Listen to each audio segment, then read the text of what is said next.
From Falcon Stadium in Austintown Fitch High School in Austintown, Ohio, it's Massillon Tigers football on ESPN 990. Good evening, everybody in the Tiger Nation worldwide, and welcome to our broadcast brought to you by Health Plan. Health Plan are here for you in your hometown.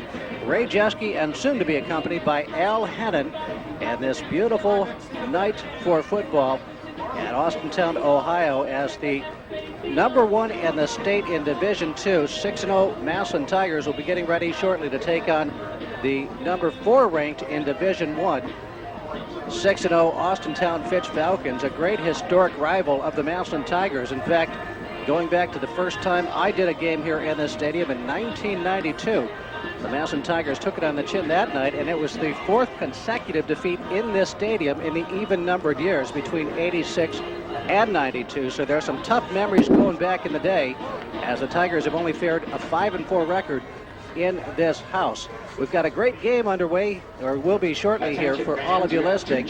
Want to set up some house rules at the very outset as we may. Al Hannon will join us shortly because there was a fire on the highway on I-76, and it held up traffic quite a bit, and he is working his way here. He'll be here shortly, and Al will join us just as soon as we can. Do want to make sure that you all know that we've got a great Magic Word prize package for you tonight, and if you're listening, pay strict attention. Al will give a magic word at some point, and it's a great prize package, as there is a $200 Save-A-Lot shopping spree,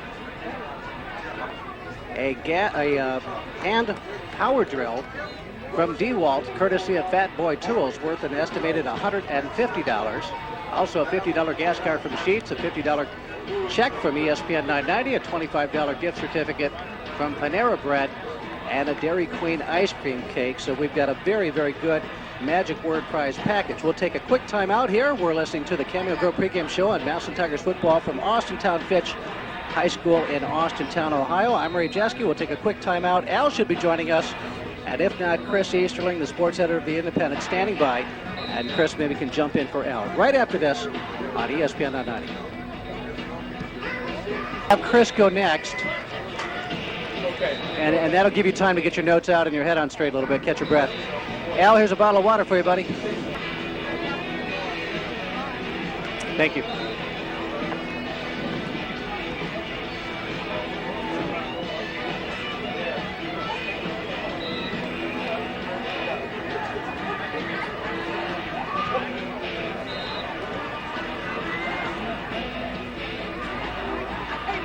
And welcome back to the Cameo Grow pregame show. Ray Jeske, and now Chris Easterling joins us from the Independent, as Al Hannon has made it back. We understand it is the Tiger Massillon High School Village Idiot Bus. Those kids, those fun-loving kids that put on such an enjoy high school to the max.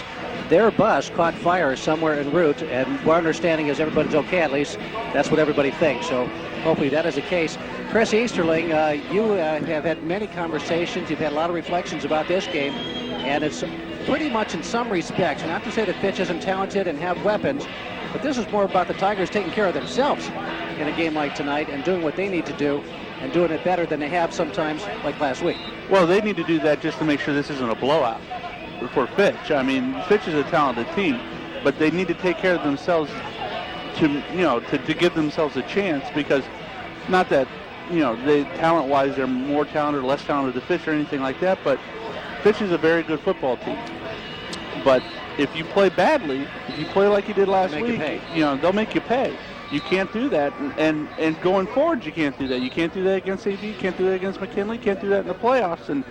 And I really get the sense, just kind of being down on the field during the pregame and everything, that I think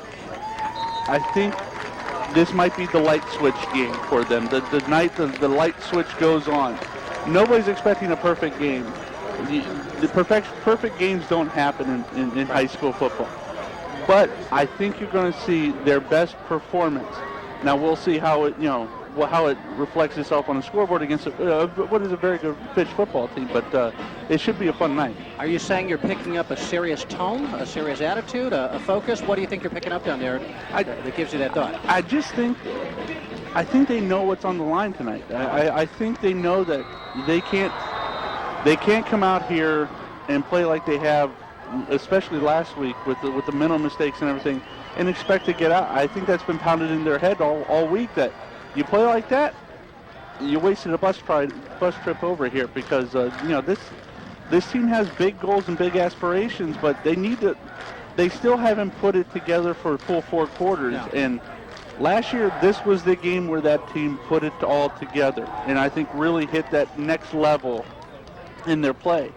Now we'll see if this team can do that. If this is the week that this team kind of matches that, hits that next level where they start really playing the way the #1 ranked team in the state should play. Chris, what about this comment that Jason Hall has made? I'm sure you've heard him say it in a variety of contexts this week about being bullies. The Tigers feel they have a physical size, strength advantage in some of the positions and feel like physically they ought to be able to assert themselves. Something in that you would concur with, or your thoughts what Jason's trying to communicate there? I know exactly what he's communicating. It's a physical mindset. It's a mindset as much as anything. We're the tougher team. When we line up across from you, we're going to knock your butt off the ball. We're going to drive you backwards if it's on offense, and we're going to control the line, and we're going to do what we want to do. We're going to control the tempo of the game. That's the message he's trying to. It's our way or the highway, not letting the other team dictate to them what the way things go. Number 24, Darren Hall, one of the best players, maybe the best they've played yet this year. He's the best running back they've seen to date. Yeah. And well, they got Paris Campbell here in a couple of weeks. They got obviously he's a terrific running back. Glover Williams is playing quarterback, but he's really a tailback. Let's not kid ourselves what he really is. But so he's certainly right up there. I mean, it's certainly right up there in the kids. The quality of football player they're going to see all year. Well, folks, I think we're picking up that this is a battle. This is going to be a big battle tonight, a big heavyweight fight. Chris, great talking with you. Storyline, people can look you up, Indy Online. How early, you think? Midnight, 12, 1:30? 1 o'clock, probably. 1 o'clock. Very good. Chris Eastern, thanks again. Chris jumping a segment early as Al Hennon has arrived. We'll take a quick time out. This is the Cameo Girl pregame show, and we will be back with Al Hennon, his thoughts, his analysis as he studied this Fitch Falcon team getting ready. This is the Cameo Girl pregame show here on ESPN 990. A special shout out to Smiley's, who's brought it home with some great pizza at lunchtime today. Smiley's, the great Italian restaurant in downtown Massillon. We'll be back with Al Hennon. Then we'll take a quick time out. We'll get some final thoughts down on the field from Jason Hall, and then our Tiger Rag review from Jason Neal. And then we'll be ready for our coin toss and all of those good things leading up to our Notre Dame or Thomas More College opening kickoff. All of that and more on the Cameo Grill pregame show right after this.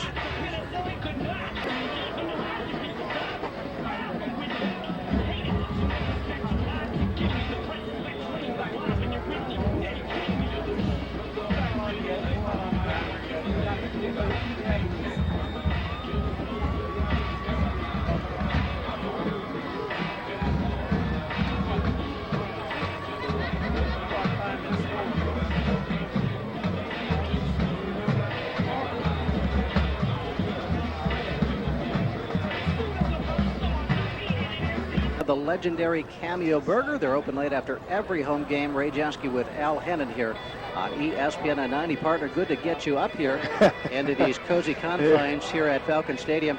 A fire on the highway, the Village Idiot bus consumed in flames. I saw a picture off the internet or something. Well, and it was around Rootstown, so oh my. It could very well have backed up into the outskirts of Akron, Ray, because we turned around, jumped in the median, and came down and Talmadge Road to Route 44 and then up. It's a mess. I'm hoping our Tiger fans get here in time. So, boy, that's something. Hopefully everybody is well. Well, Al, a big game. Chris Easterling was emphatic that the Tigers, you better play well so you don't get blown out. This team is that good. They'll punish you if you're playing sloppy and not playing a good football game. And secondly, a bully attitude is what Jason Hall was stressing this week. We want to be the bullies out here. And he was using that word specifically. And Chris talked about the physical mindset to impose a size advantage across the lines as they're down for the Tigers with Fitch. And that's a place where they better assert themselves and take advantage of it. Well, I consider this the premier game in the state right now. I would think. I mean, you got number 4 number 4 Division II, Region 4, number 4 Division I, Region 1, and I agree with the bully mentality, but I also will add this caveat on the road. You have to take over the atmosphere. You have to maintain your composure, and you have to play good, sound football. And in doing so, you be the bully, but keep it under control. Yeah, you certainly can't have lots of penalties go your way. Right. And if a home crowd can influence an officiating crew, you don't want that going the wrong way either. Al Hannon, what about this Darren Hall? Finest running back the Tigers will have played this year? Absolutely. Mr. Inside, Mr. Outside. He can do it all. He can run with strength inside between the tackles. He can run off tackle, and when he breaks into that secondary, he's gone. The guy I'm worried about, Ray, is the quarterback. He's the quarterback. The quarterback is Antoine Harris, 5'10", 195. He's a junior. He is as dangerous or more so than Mr. Hall. And the reason I say that is out of this pistol, gun, one back, read option, I worry about him carrying out the fake and then taking the perimeter on us, or carrying out the fake and following Hall up inside, because that gives them a whole nother dimension. So it'll be interesting to see how they use them. Both guys are threats running. I will say this, that Antoine Harris has been more consistent as this year's gone on in the passing game. So we can't get nosy in the secondary. So they're improving as a passing team, and if you load up exclusively on the run, they're learning how to hurt you with the pass. Yeah, but let's say this at the outset: run is their number one concern. They want to run the ball. Everything else comes off the run. But like I said, if they have to throw, they're pretty consistent throwing. You're listening to the Cameo Grill pregame show. The Cameo Grill, the home of the legendary Cameo Burger. Ray Jeske with Al Hannon, Emily Martin, Chad Hennon, and Clayton Maddox here at Falcon Stadium at Austintown Fitch. Cameo Grill is open late after every home game. A special welcome to Lehman Hardware, the legendary Lehman Hardware, coming on board as a Massillon Tiger sponsor, putting Kidron, Ohio. I was talking to somebody today. They said around the world, people, when he tells them he lives in Downton, Ohio, they'll say where that's near. When he says Worcester, he draws a blank stare. He says Orville, they don't register anything. He says Kidron. And they go, Kidron, Lehman Hardware. I know right where you're at. All right. Very amazing, and we are thrilled to have Lehman Hardware along with us on Massillon Tigers football. We'll take a quick timeout. We'll come right back, and we'll take a visit down to the field. Coach Jason Hall, his final thoughts going into this big football game, and then we'll also get a sneak preview, and that will be brought to us by Affinity Medical Center. We'll also get a sneak preview from Jason Neal, the Tiger Rag Review, which of the previous band shows the Tigers have performed this season will the Fitch Falcon fans get a treat with this evening. We'll take those timeouts. We'll be right back with all of that and more. The Cameo Grill pregame show for Massillon Tigers football on ESPN 90 right after this.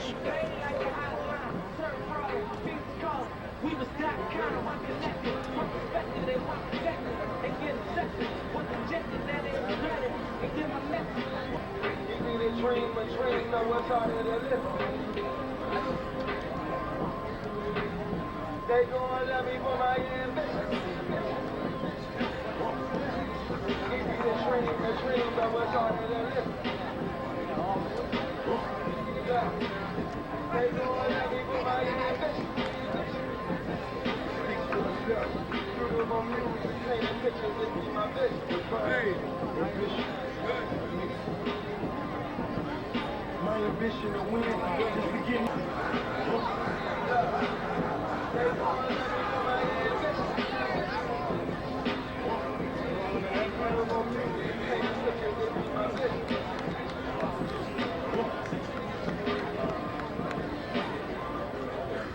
well wishes to my opposition.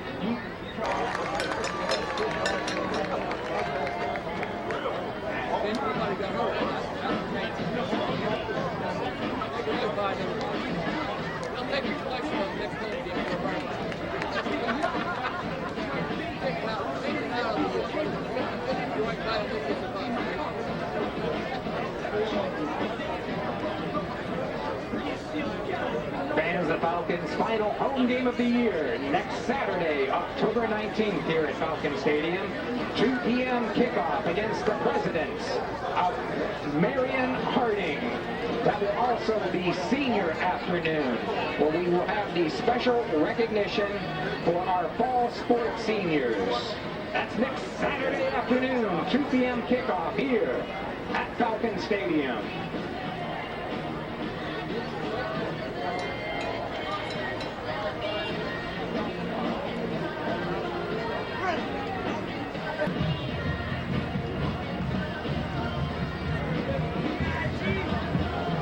Look at the scoreboard.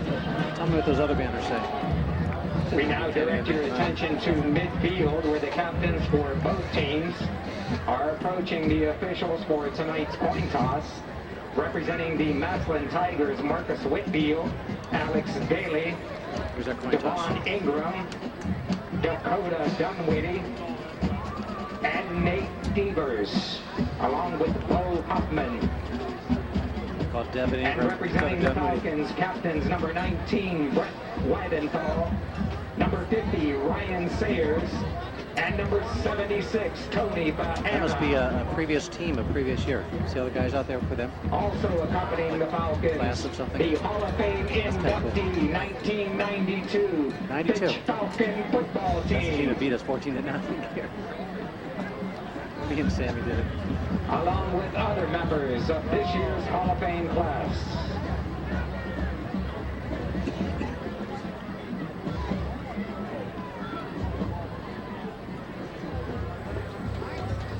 Beautiful night. Gorgeous. There's no rain in the forecast, is there? Come on.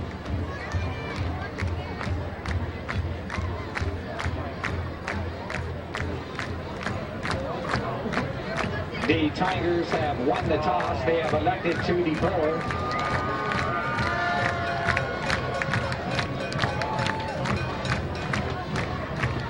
The Fitch Falcons will receive and defend the North Goal.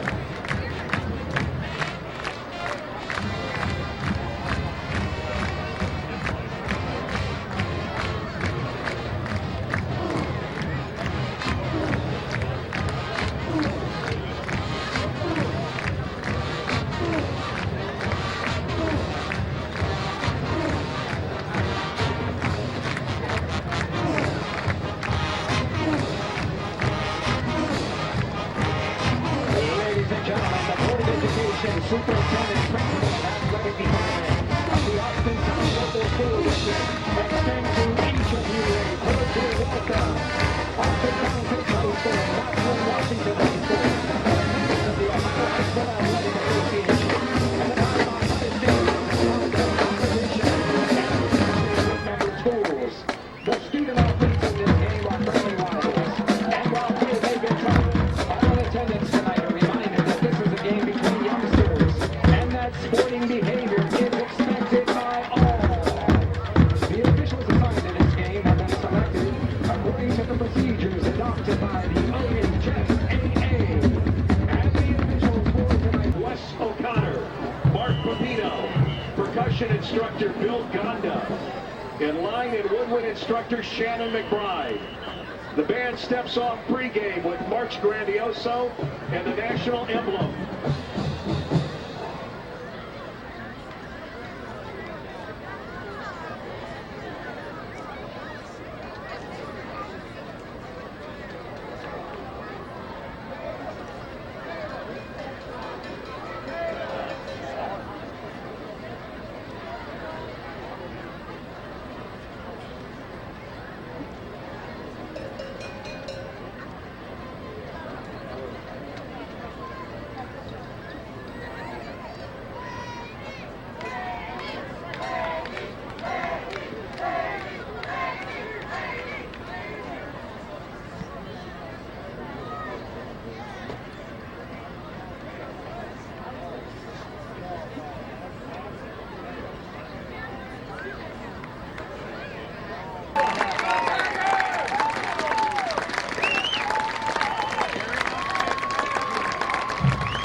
The Fitch Band welcomes the team, students, and the fans of Massillon Washington High School.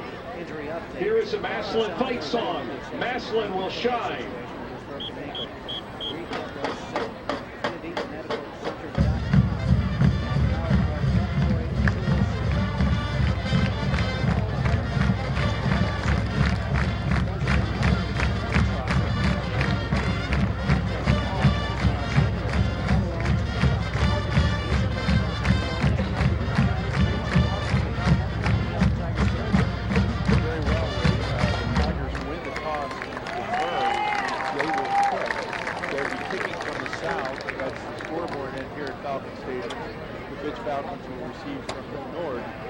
That means, of course, for all our Tiger fans, that the Tigers get the ball first in the second half. By the way, speaking north and south, I'm not detecting any wind to speak of, Al. It's a beautiful night. It was about 70 degrees at its peak at about 5 p.m. Cooling off nicely. It should be in the high mid-50s by end of the game. Very pleasant football weather, to say the least. Also, the crowd is very much filling in, and presumably even Jim Bryan made it. That must mean that the fires have been put out. And I saw the Village Idiots here, so they're okay and safe. And the Tiger fans are arriving. We're going to have a big crowd here tonight at Fitch Falcon Stadium. Al Hedden, how about the starting lineup? Our Fat Boy Tools starting lineup. Fat Boy Tools, Massillon's local hardware store. We had a wonderful remote broadcast there last Saturday. Incredible time. And they're a major Magic Word sponsor with the $150 value DeWalt Power Tool. Tigers will be on defense, therefore. How about the Fat Boy Tools starting defensive lineup for the Tigers? Starting at defensive end for the Massillon Tigers, number 2, Malik Dudley, 6'1", 215-pound senior. At defensive tackle, number 48, Dakota Dunwoody, 6'1", 250-pound sophomore. At the other defensive tackle, number 54, Donnie Heather, 6'2", 220-pound sophomore. At the other defensive end, number 19, J.D. Crabtree, 5'11", 210-pound junior. The outside linebacker, number 11, Alex Daly, 6 foot, 180-pound senior. The inside linebacker on that side, number 4, Danny Robinson, 6 foot, 205, and he's a junior. The other inside linebacker, number 34, Devin Ingram, 5'10", 205, he's a senior. At safety, number 24, Mike Smith, 5'9", 175-pound junior. At corner, number 7, Reggie Rogers, 6'1", 185-pound junior. The other corner, number 29, LaRon Wilson, 5'10", 170-pound senior. And the strong safety, number 30, John Henry Bronzik, 5'9", 175-pound junior.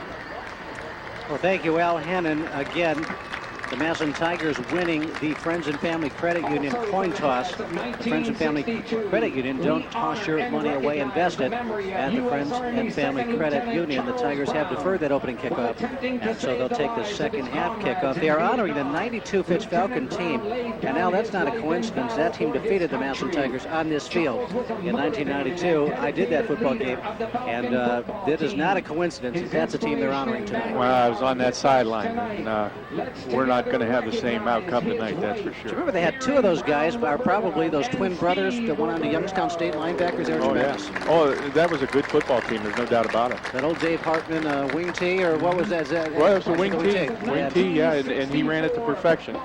So a great history in those even-numbered years, 86, 8, 90, and 92.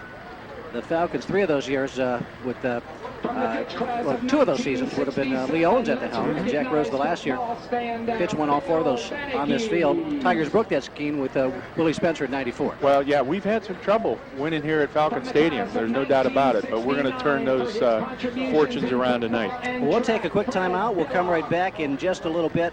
We will have our Thomas More College opening kickoff right after this on ESPN 990. Standing Falcon offensive and defensive lineman, Bob Allman.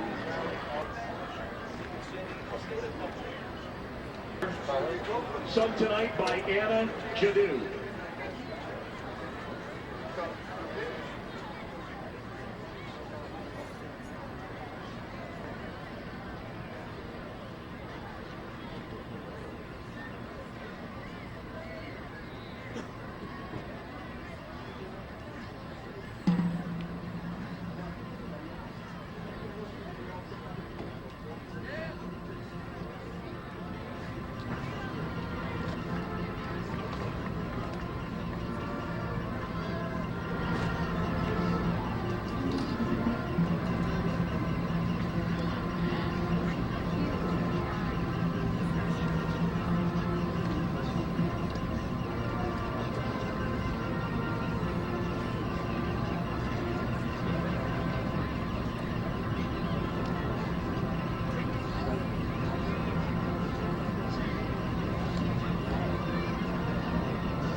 Again, fans, please support our band with 50-50 ticket purchases.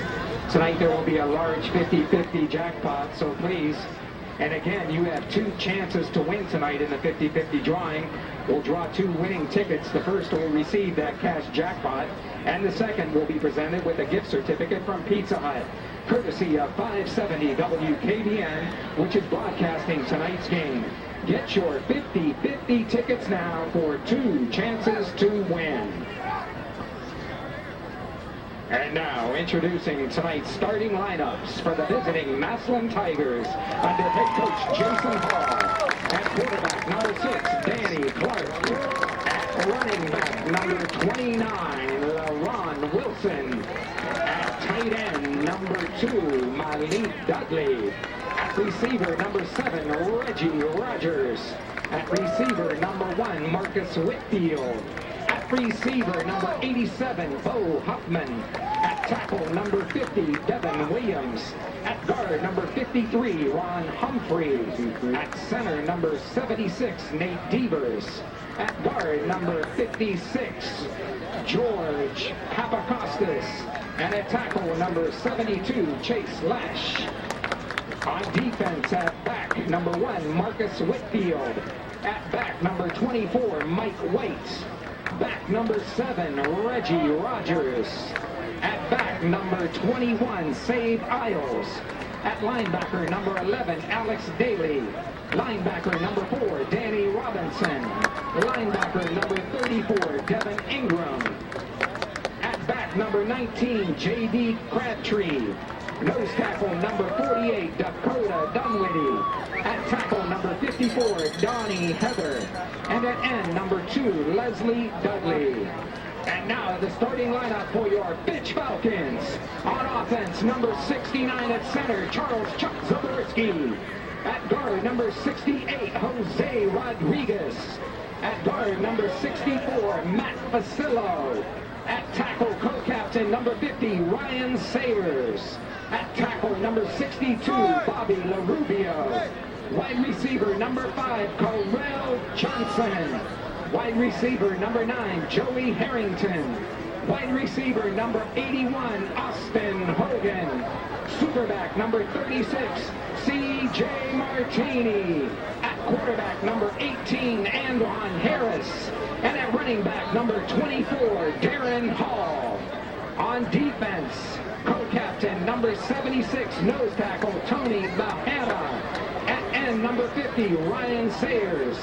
And number 55, Drake Marinelli. Linebacker, number 34, Sam Orts. Linebacker, number 36, C.J. Martini. Linebacker and co-captain, number 19, Brett Weidenthal. Linebacker, number 4, Gary Gibson. Linebacker, number 31, Tyler Hewlett.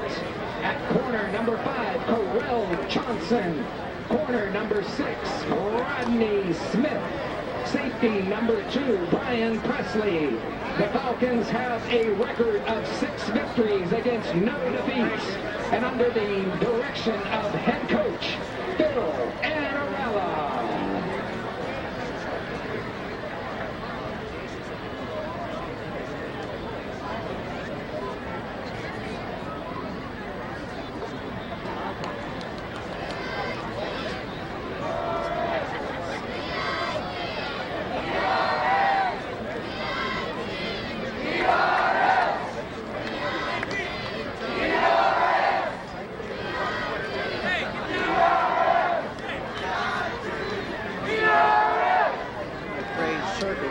Leaders will lead the team through when they storm out of the tunnel in just a little bit. You can hear the Tiger fans perhaps cheering the TIG, familiar TIG ERS. If you want to shout that out around the country, around the world, TIG.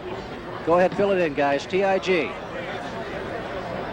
And my goodness, we are just thrilled that we can bring you this game. It's now totally under the lights. It has become dark here. The football, they have very nice turf. Al, I was down, it's a very short crop turf. It's not that soft field turf that is commonplace like Massillon has today, these days, that I walked on this morning.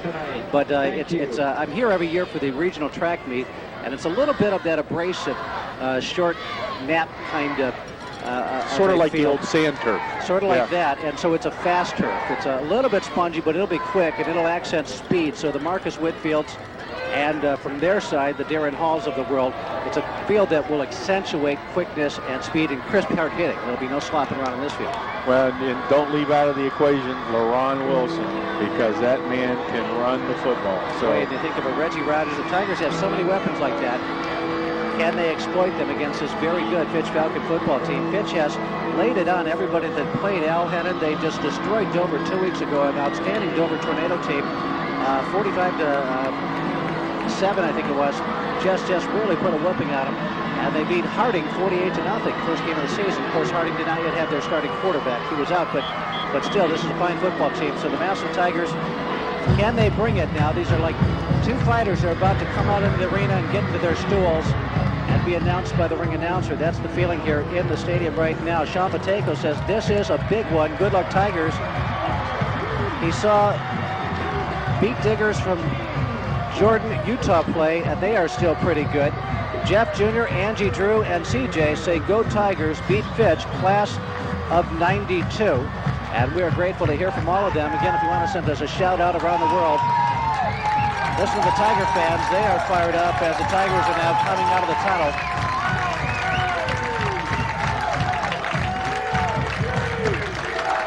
Tiger band is surrounding the track to our right.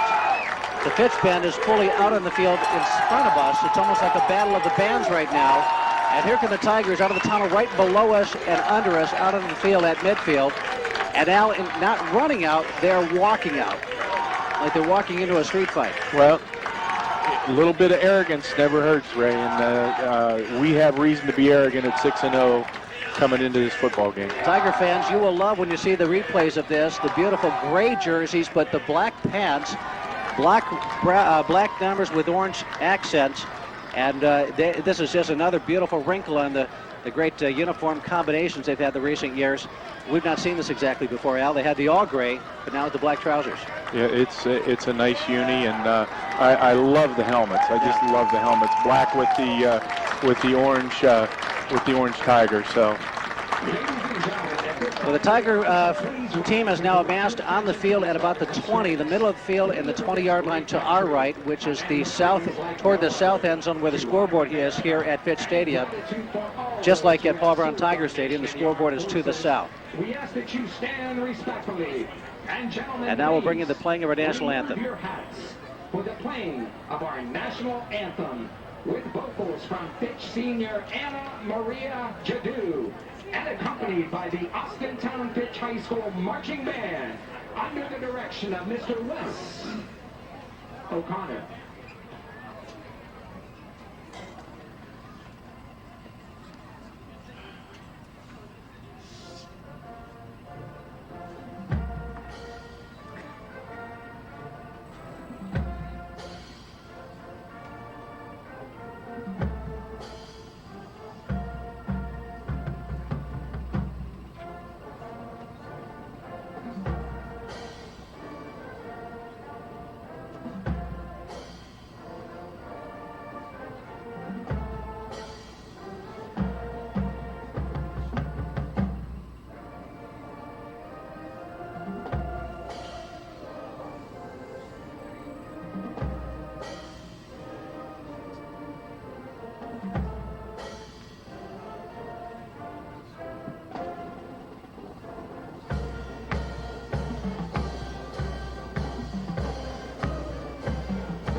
We are what is called the Steel Valley, and they love their football over here in the greater Youngstown area.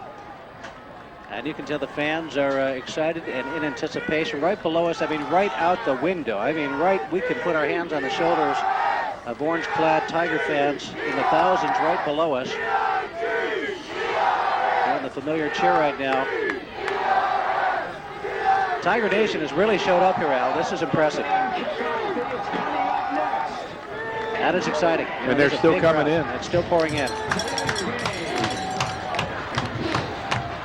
The challenge for us, engineering-wise, will be modulating crowd noise. It doesn't overpower the equipment. This is a big crowd, and they're going to be loud. And Fitch has a huge crowd on the other side, the big home side. Although both sides are big, and they have very nice press boxes on both sides. Now the Tigers are running, and they sprint through the paper mache, led by Laron Wilson. That guy that you say hopes to have a big game, and Al, he can play some cornerback too, can't he? Oh, absolutely, absolutely, and he's going to fill in for Reed Fichter.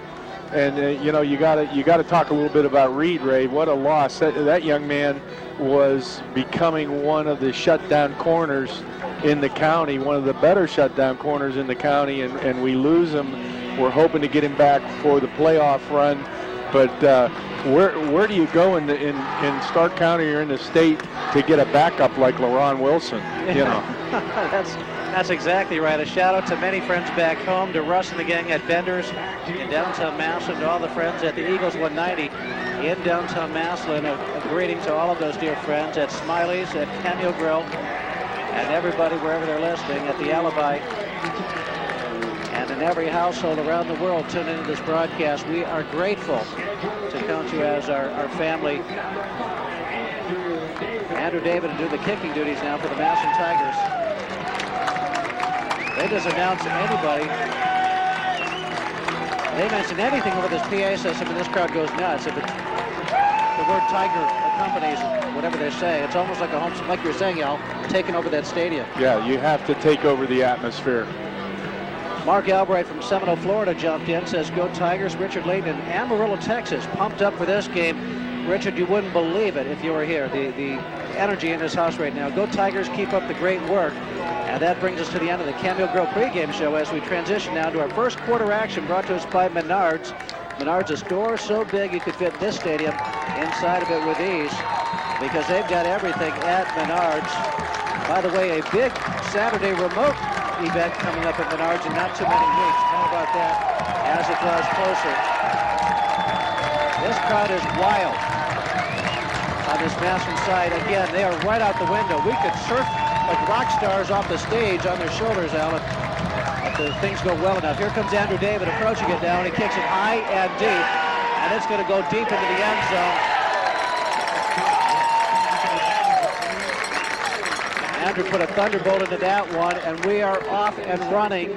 All of our scoring and updates on the scoreboard will be brought to us by the Home Appliance Company, the best in price, product, and service. The Home Appliance Company, one of the great companies ever to sell appliances in any community, and they love their Tigers. 406 Erie Street North in downtown Massillon, the best in price, product, and service. The Home Appliance Company. No seconds off the scoreboard now as Fitch will start going left to right on your radio dial at the 20-yard line. And their outstanding quarterback, Antoine Harris, will get things going as he is in shotgun. And right to his right is the great running back, Darren Hall, just a junior, already a dozen major scholarship offers, including the SEC and the Big Ten. And the handoff goes to him around the left end. He's got the 20, and he runs into a Tiger. He'll go down right there. And Al, we would need binoculars to tell exactly which Tigers got on that tackle, but I think one of the safeties came up. And I think it was Marcus Whitfield came up and made a stop. Well, Ray, what they tried to do, they shifted out to twins, and they tried to get us adjust to the twins and ran away from it. Unbalanced line to the right now on 2nd and 8 from the 22 in the left hash mark for the Fitch Falcons. Just underway here at Falcon Stadium in Austintown. 2 6-0 Titans going at it. And Harris calls for the football. He fakes it this time and keeps it, goes to the right side. He's got room at the 25. He beats a man, cuts inside to the 30. He's hit hard, but takes it forward to the 35-yard line. As Bowman, he fakes a handoff to Hall. Hall brings eyeballs with him. And then you can see why they're so dynamic, Al, because Hall is so feared that the flow of the defense goes with him, and then the quarterback cuts it back the other way. Well, the linebacker read is Hall right away. He's the lone back. They're going to look at him first, which gives the quarterback chance to get out on the perimeter, just like we saw. So now he is in the pistol right behind Harris, and he takes the handoff straight ahead, cuts it over the right side from the 35 to the 40, and it's a gain of 5 on first down to 2nd and 5, and 10:49 left first quarter. No score yet on your radio dial. The game just underway, but a first down, and now 2nd and 5 at the 40 for the Fitch Falcons. 10:41 into the contest. And already, Al, I can see that identity that we've heard about. I've seen some of the highlight tapes, but you haven't seen them run a full series. And you can just see why they have been so effective. They've got good, crisp blocking. They're not a big line. You can see that already. Unbalanced line against the right side. And now the pass out on the left side is almost picked off by a Tiger jumping the route. Al, I'm going to say that Mike Smith, yes, jumped into the route on the right flat. The ball was gunned out on the right from the on the left from the right hash mark, and Mike almost picked it off and took it to the house. It's incomplete. It brings up 3rd and 5. Well, they had trips, Ray, and they tried that step back screen to the outside receiver, and Mike did a nice job reading it. And now they got twins wide left, a slot back in the front of the formation. And the handoff goes to Darren Hall. No, the quarterback will keep it instead and take it out to the 45, 50. Uh-oh, he's off to the races. 40, 30, 20. Marcus Whitfield chases him down, but it's a touchdown. Marcus Whitfield gets to him, but not until the quarterback, Antoine Harris, has gone 60 yards for a touchdown just off the right tackle and showed some serious speed. Well, like we said, Ray, at the outset, the dangerous guy, yeah, you have Hall in the backfield, but the dangerous guy is the quarterback because of what Hall can do, gashing you inside the tackles, and then you put the ball in the quarterback's hands, and he's off to the races. You've got to adjust to that at your, and I'm sure the Tigers will, but it's abrupt and sudden when it comes at you the first few times you see it. The kick is good by the kicker, Shealy, and it is 7-0 Fitch. We'll be back after this on ESPN 990.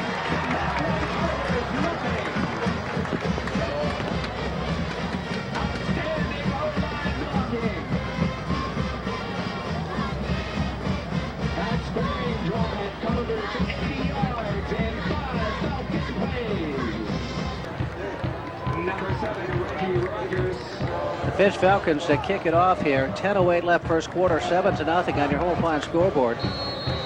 As the quarterback, Antoine Harris, just went 60 yards over the right side after the fake handoff. And boy, if he breaks contain, is he dangerous. My goodness, that was some high-end speed. The kickoff by the left footer, Shealy, knocks it deep into the end zone, where Reggie Rogers will make the catch over the head, but he is 5 yards deep. And so they've got a kicker that can really pound the football too.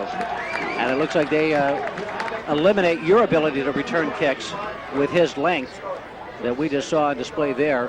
And so the Tigers 1st and 10 from their 20, the middle of the field, going right to left. Don Perry, class of '89 from Franklin Park, New Jersey. God bless you, Don Perry. Awfully kind of you. And we're thrilled to know that you're there. Are you near Asbury Park? Don is, tell the boss to play a tune for the Tigers.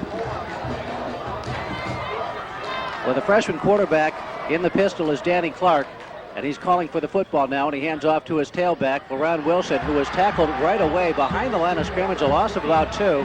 As on that play, Al, Fitch won the line of scrimmage.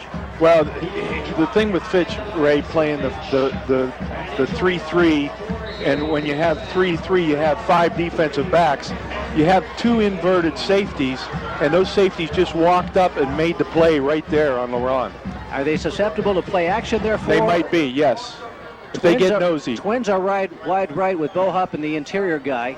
And wide left here is Reggie Rogers. Back to throw is Clark on 2nd and 13. He's got a man deep, and there is contact, and he goes down, and a flag comes out. Marcus Whitfield had beat this man and had a shot on a football for a long touchdown, but he gets tripped at the 45 where the flag comes out. And so the Massillon Tigers are going to benefit from an interference call, and that'll be a first down. Al, had that trip not occurred, that ball might have been on the money. Well, that was a post pattern. It was a long post pattern, about I'd say 30 yards. And if the trip wouldn't occurred, I think we'd have had 7 on the scoreboard. Boy, that was a beautiful. And it wasn't. He wasn't pushing with his hands. Their feet got tangled up as Marcus was running past the safety, who was scurrying to try to get in line with Marcus, and he was going to lose that foot race. And I think you're right. Mark was going to catch up with that football. Danny Clark again in the pistol, and he hands it off to LaRon Wilson, who runs right into a safety, I think, who came up for the Fitch Falcons. Number 21, Dwayne Howell, only 5'6" and 140-pound junior. But boy, did he smell that out, Al. He read a key and got there before the football almost did. Well, that's that 3-3 stack, Ray, and again, you're looking at inverted safeties, basically, for those of you who know football. And Howell is one of those inverted safeties. Al, everything about this Fitch team is predicated on speed. They're undersized, but they're fast everywhere, and that's what we're seeing already. Twins wide left and a toss sweep to the left for LaRon. He's got the 30. He's got tackled. No, he's out of it. 35, 40. He turns the corner. 45, and out to the 47, 48-yard line as LaRon Wilson broke out of a tackle at about the line of scrimmage as he went around the left end and just pulled his feet right out of it and went up the sideline for 15 or 20. And we've got another Tiger first down. 8:47 left first quarter. 7-0. The Fitch Falcons on top of the Massillon Tigers as they scored on a 60-yard explosion by their quarterback Antoine Harris. I see Mayor Kathy Canizero Perry has arrived, just scurrying to her seat, and so she was probably one of those people tied up in traffic.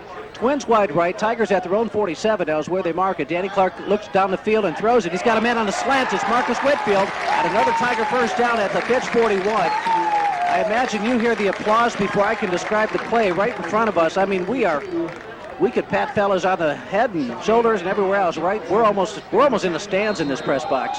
I think one of the keys, Ray, one of the weaknesses to the Fitch defense is their deep secondary. And we're showing that we can exploit, either with the long post or the crossing pattern, their weakness. 1st and 10 for the Tigers at the Fitch Falcon 41-yard line, middle of the field. 8:04 first quarter, trailing 7-0 are the Tigers. Danny Clark calling for the football, and LaRon's behind him. He gets the hand up, goes over the right side. He's got a hole, and he gets through the 40 down to about the 38-yard line, so it'll be a gain of a good 3. Boy, he almost, Alan, ankle was grabbed. Otherwise, he would have been off to the races at a big yardage.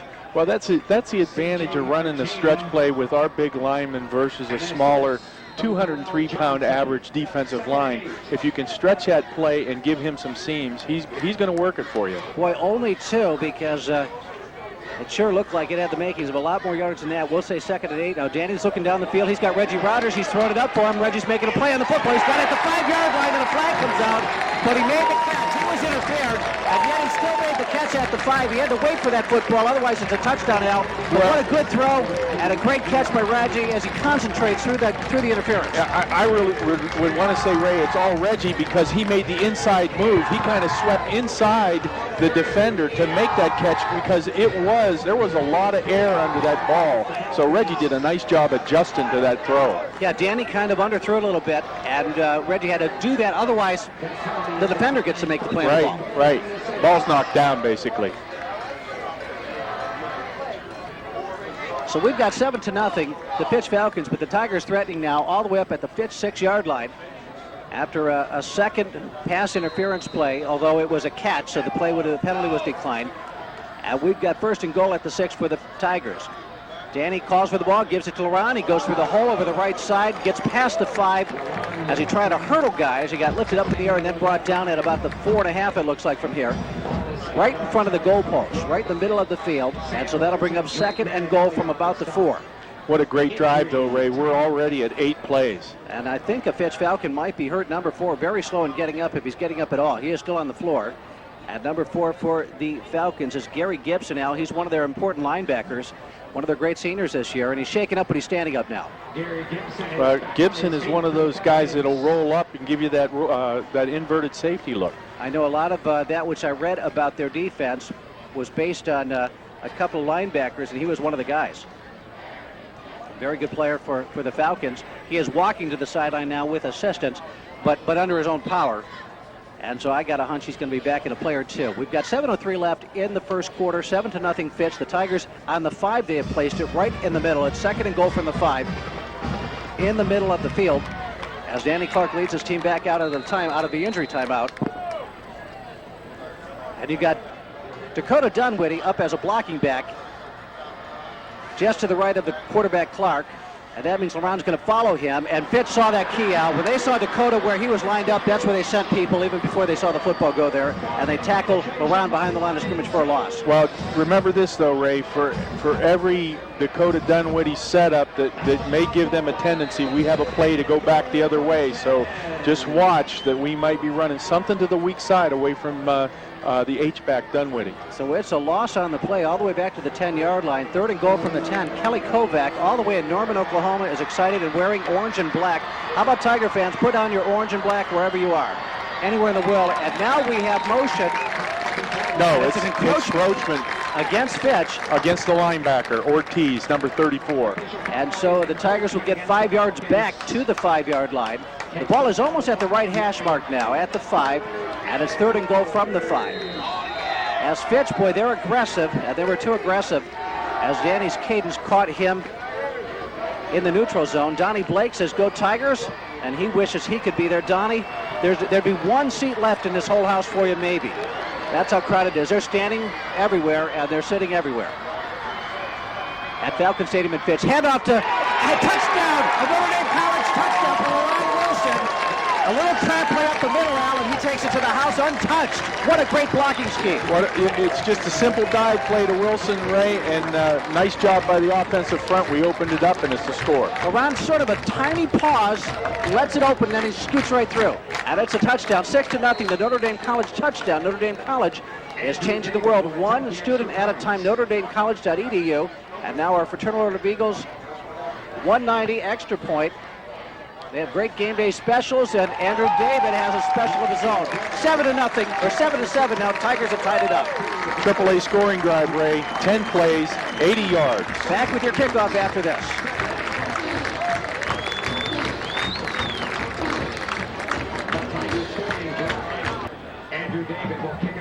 So can we make the adjustments on defense now? You know, do we start adjusting to their speed and our reads and all that?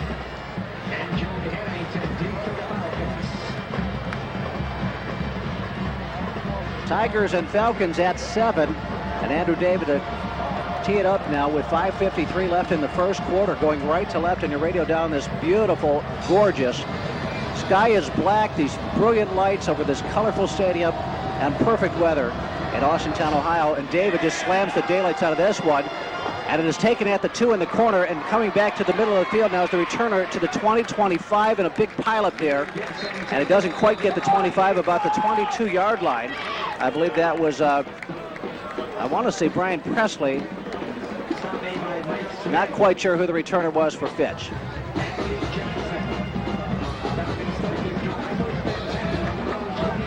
And so they will have it 1st and 10 at about the 22-yard line. That could have been Gary Gibson, number 4, Ray. Was that Gary? Yeah, that could have been Gary Gibson, who was hurt in the last series on defense. He was one of the numbers it could have been. There was a 31 near there and a 4, and I saw the vertical line that I thought was the number 1. It could have been the straight line of the number 4. And if so, Gary Gibson is healthy because he was quick on that return, whoever that exactly was. And now the handoff goes to Darren Hall, the outstanding running back. And Devin Ingram gets him up high, and another Tiger got him down low. I think J.D. Crabtree had something to do with that. Dakota Dunwoody also in the gap. And it's 7-7, 2nd and 8 now, a gain of 2 on the play. 5:28 left first quarter. 3-day-old Allison Coffey, daughter of Freddie Coffey, says, go Tigers. She is 3 days old, the newest Tiger. Special hi to Cindy Wagner of First National Bank tonight, listening back home in Massillon. We've got 5:09, and rolling around the right end, this is Darren Hall to the 25, and he runs into the Tigers, and they muscle him out of bounds. As Devin Ingram makes the hit, and look who helped out, Al, nobody else but LaRon Wilson, playing that corner spot for Reed Fichter. Well, you know, Ray, it looks like we're pretty good when Hall gets the ball straight ahead. It's when you factor in that quarterback that makes a problem for us. All they need you to do is take a wrong step for a split second, and before you can recover, they've hurt you. They're that explosive. And now a totally different formation. Trips to the left. Harris takes it around the left. And he runs it up to the 30, past the 30, to about the 32, 33, and that'll be close to first down yardage. They need about the 32. Looks like they see where got they mark it. it. It was 3rd and 8, and they sent trips to the left, no running back in the backfield with the quarterback. He just took the ball on a direct snap and sprinted around the left side. And the Tigers tie him up at about the 33. That'll place it, and that's good for a first down. 1st and 10, 4:16 left first quarter, 7-7 on your home appliance scoreboard. If you just tuned in, Fitch had a 60-yard touchdown run, and the Tigers scored via about a 5-6-yard run by LaRon Wilson. And now they hand off to Darren Hall at first down, and he will lose a couple over the left side. As Tigers fill in a hurry, Danny Robinson got in the neighborhood, but I think Donnie Heather and maybe J.D. Crabtree got to the running back. The whole thing we have to be careful of, and it's with our 2 outside linebackers, is we have to stay home when Flo goes away. Yeah. Because the play off that trips play, the naked quarterback, is the bootleg, the naked bootleg. So we have to watch that. Ball's on the left hash at about the 33, and now the pass now, and they hit a man over the middle, and it's good to the 42-yard line, and I think he's got a first down. The receiver is number 36, C.J. Martini. Al, just a quick little pop pass right over the middle for first down yardage, and it is good for the first down. And so Fitch at their own 43 now. That's nice, that little play action thing. So if that's all they have in the passing game, that could be enough to hurt you. Well, see what that does. They fake the ball to Hall, okay? Freezes the linebackers. They have to stop and look. And that pop pass is right in behind the linebacker, so it's an open pass for them. I wonder if Chuck Tribbett, class of 81, used to live in Chicago. He wants the Tigers to score early and often. And now the handoff is fake to Hall, and the quarterback keeps her on the left side, and the fake was so good that Hall got tackled 5 yards behind the line of scrimmage, and the quarterback takes it up to the midfield stripe, or just shy of it. Well, they're going to say his progress is marked all the way back at the 47, so gain of a couple. That'll bring up 2nd and 7. The other thing with tackling Hall, Ray, is we might be playing assignment football, too. Your job is tackle him no matter what. Absolutely. Don't decide, just tackle him. Take him out of the play. He's got the ball, he goes down, he doesn't have the ball, he goes down. Twins wide right now.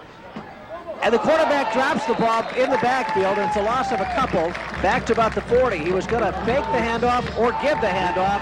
I think he was trying to give it, and the back thought he was faking. It was a trap play. They were pulling a guard from right to left, and they were going to trap for Hall going up under the tackle, and consequently they fumbled the snap. Tiger fans are out of their minds. You would think it's a minute left in the fourth quarter. Standing, cheering, shouting. It's 3rd and 12. Back at their own 41-yard line now. Tigers are smelling a chance to get a stop and get this defense off the field. Twins wide right. Quarterback rolling right, looking to throw it. He passes downfield, and it could be picked off. Mike Smith got it. Mike Smith put up a game for pick at the 23-yard line. He had the inside lane on the receiver, number 81 for Fitch. A young man named Austin Hogan, a 6'1", 200-pound senior. And Mike Smith just read once he saw the football in the air, he went and got it. Well, that tells us something too, Ray. They are not a deep passing team. That ball was thrown up for grabs. How about this? Eric Woods saying, "Go Tigers, class of 93. Eric played in this game 20 years ago, 22 years ago, whatever it was, here on this field. 7-7, and the Tigers have intercepted. And they'll now be going right to left, south to north, here at Falcon Stadium on the left hash mark at about the 23-yard line, the line of scrimmage for Massillon, their own 23. Danny Clark is back to throw. He's under pressure. He dumps it.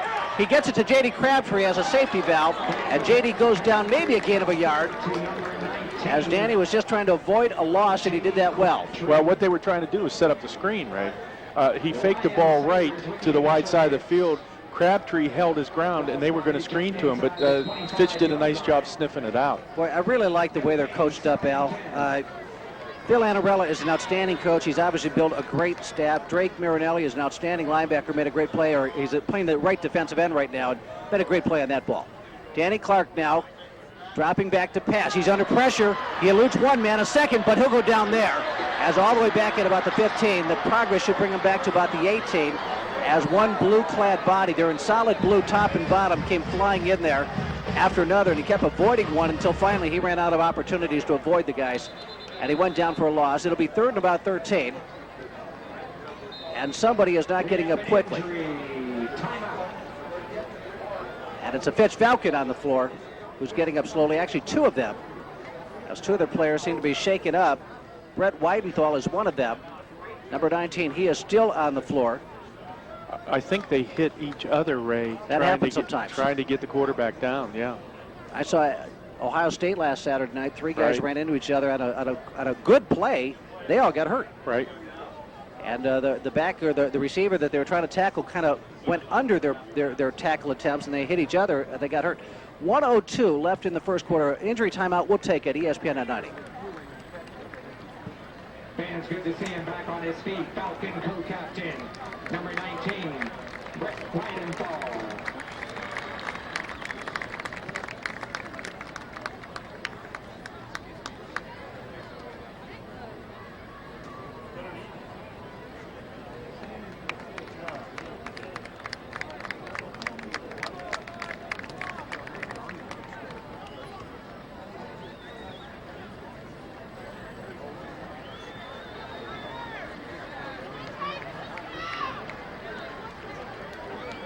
Third and 14 for the Tigers from their own 20.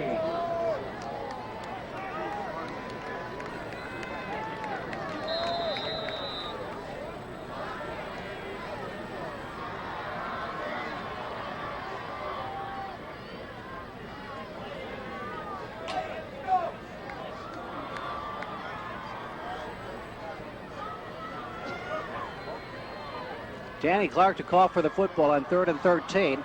And he's back to throw. He hits on the seam. Bo Hoffman, he's got it, and he's out to the 30. He'll go down right there, but shy of the first down. And the Massillon Tigers will likely punt from here, bringing up a 4th and about 3.5. 28 seconds left in the first quarter, tied at 7. On your home appliance scoreboard, as Andrew David was hitting missiles in warm-ups today. See if he can recover what he had in warm-ups. The Tigers have taken a timeout, and we'll take it too on ESPN 90.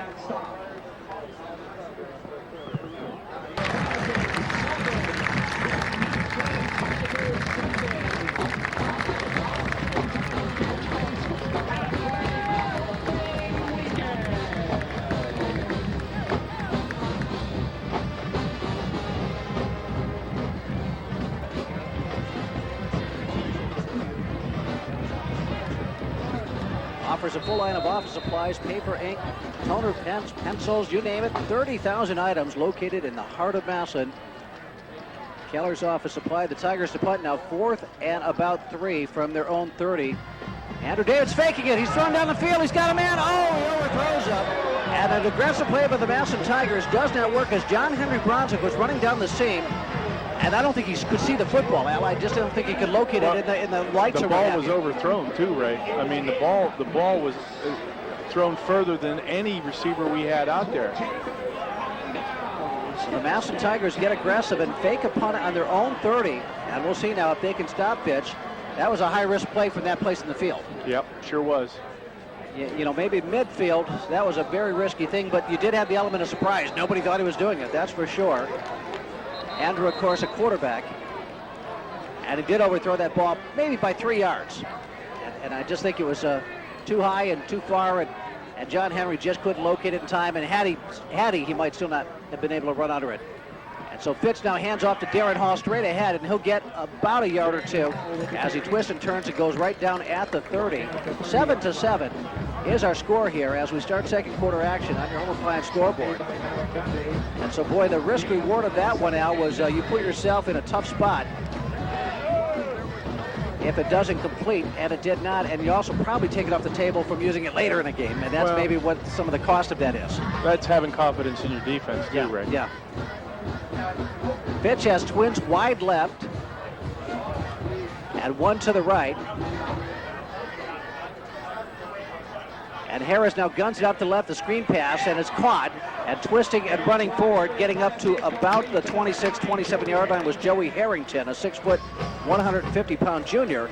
So a nice little play, gains about 4. You've got 3rd and 6 now for the Fitch Falcons. Pizza Hut, back home if you're getting hungry. Pizza Hut, Give them a call at 837-4000. Pizza Hut, their whole Wing Street menu is now available. 837-4000, 837-4000, and just say Pizza Hut. Trips wide right, and Harris in the pistol with Darren Hall, the dangerous Hall behind him. Harris is going to keep it behind Hall over the left side, and he'll get first down yardage up to about the 21, Al. He just got on his back and rode him forward to the 20-yard line. Well, you see how he covered the ball, Ray. You know, it was a fake, but it was a quarterback keep. But he covered the ball and got in right behind his lead back.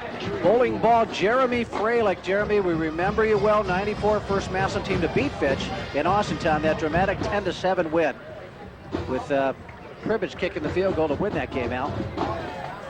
Jeremy Freilich. Blast from the past. Remember you well, Jeremy. Hope you're well. Bunch formation to the right now as on 1st and 10, Harris looks to the sideline, and the Falcons have called a timeout, and we'll take it. 7-7 on your home appliance scoreboard. Back after this.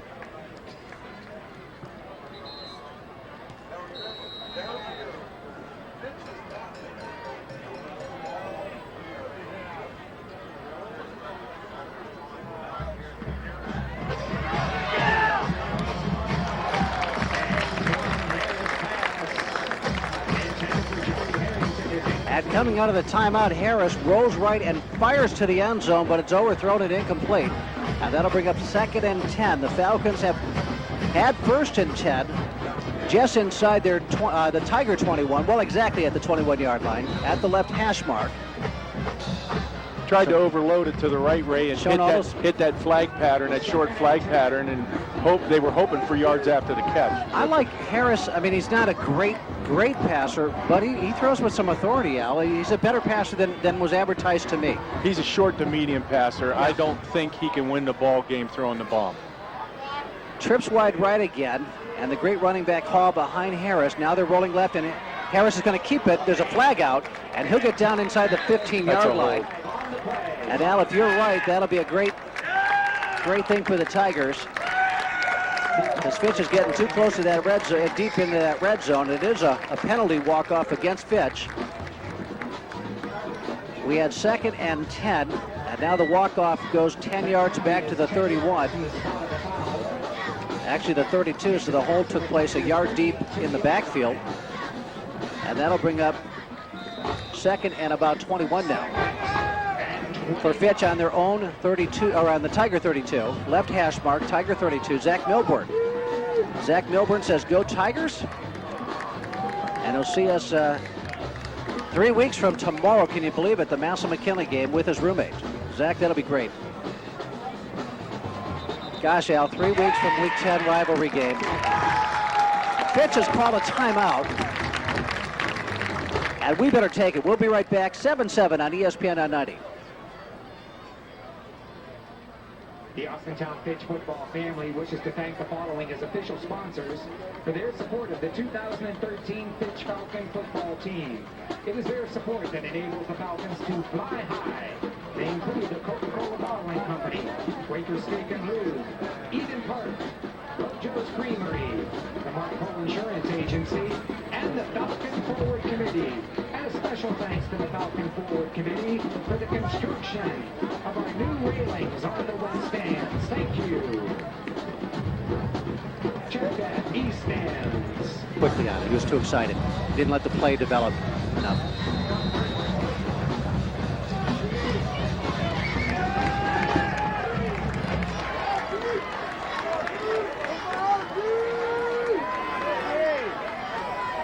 Second and 21 now, and the ball goes to Hall around the right end, and he's snowed under, and this will be a loss of a couple back at about the 35-yard line, so it's going to be 3rd down and a cab ride for Fitch.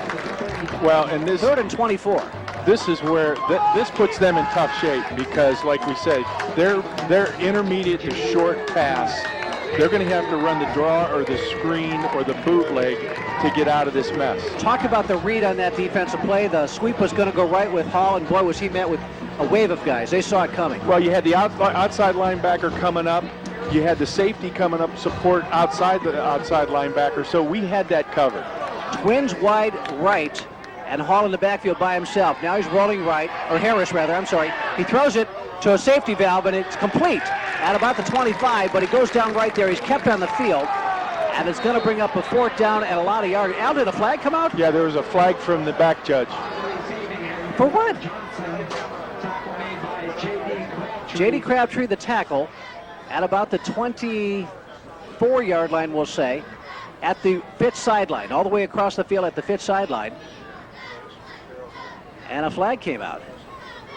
It's going against the Tigers, Ray, I'm afraid. What in the world was it? I mean, just look a good Personal stop. foul. Personal foul.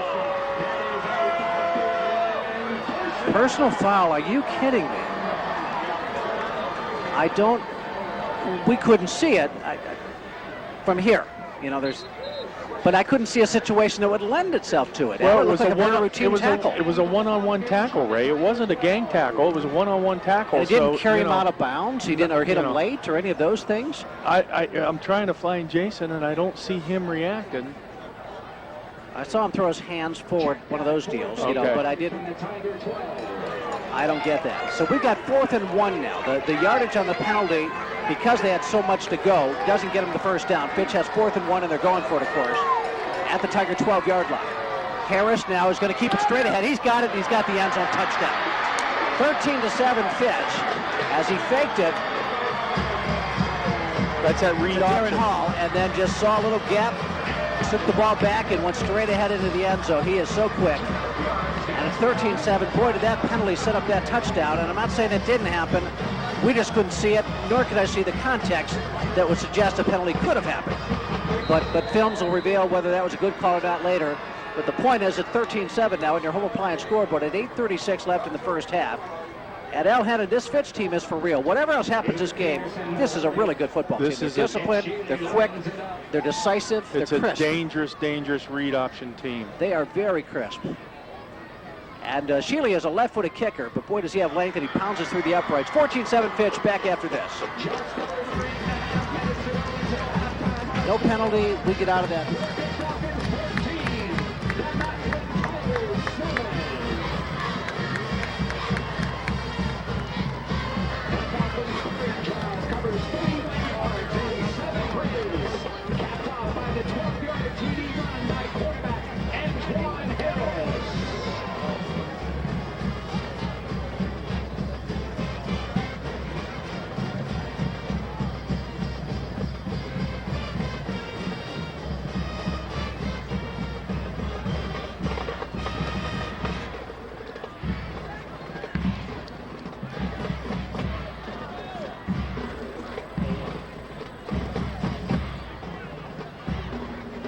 Shealy will tee it up at the 40-yard line. Marcus Whitfield and Reggie Rogers. Back in for the Tigers.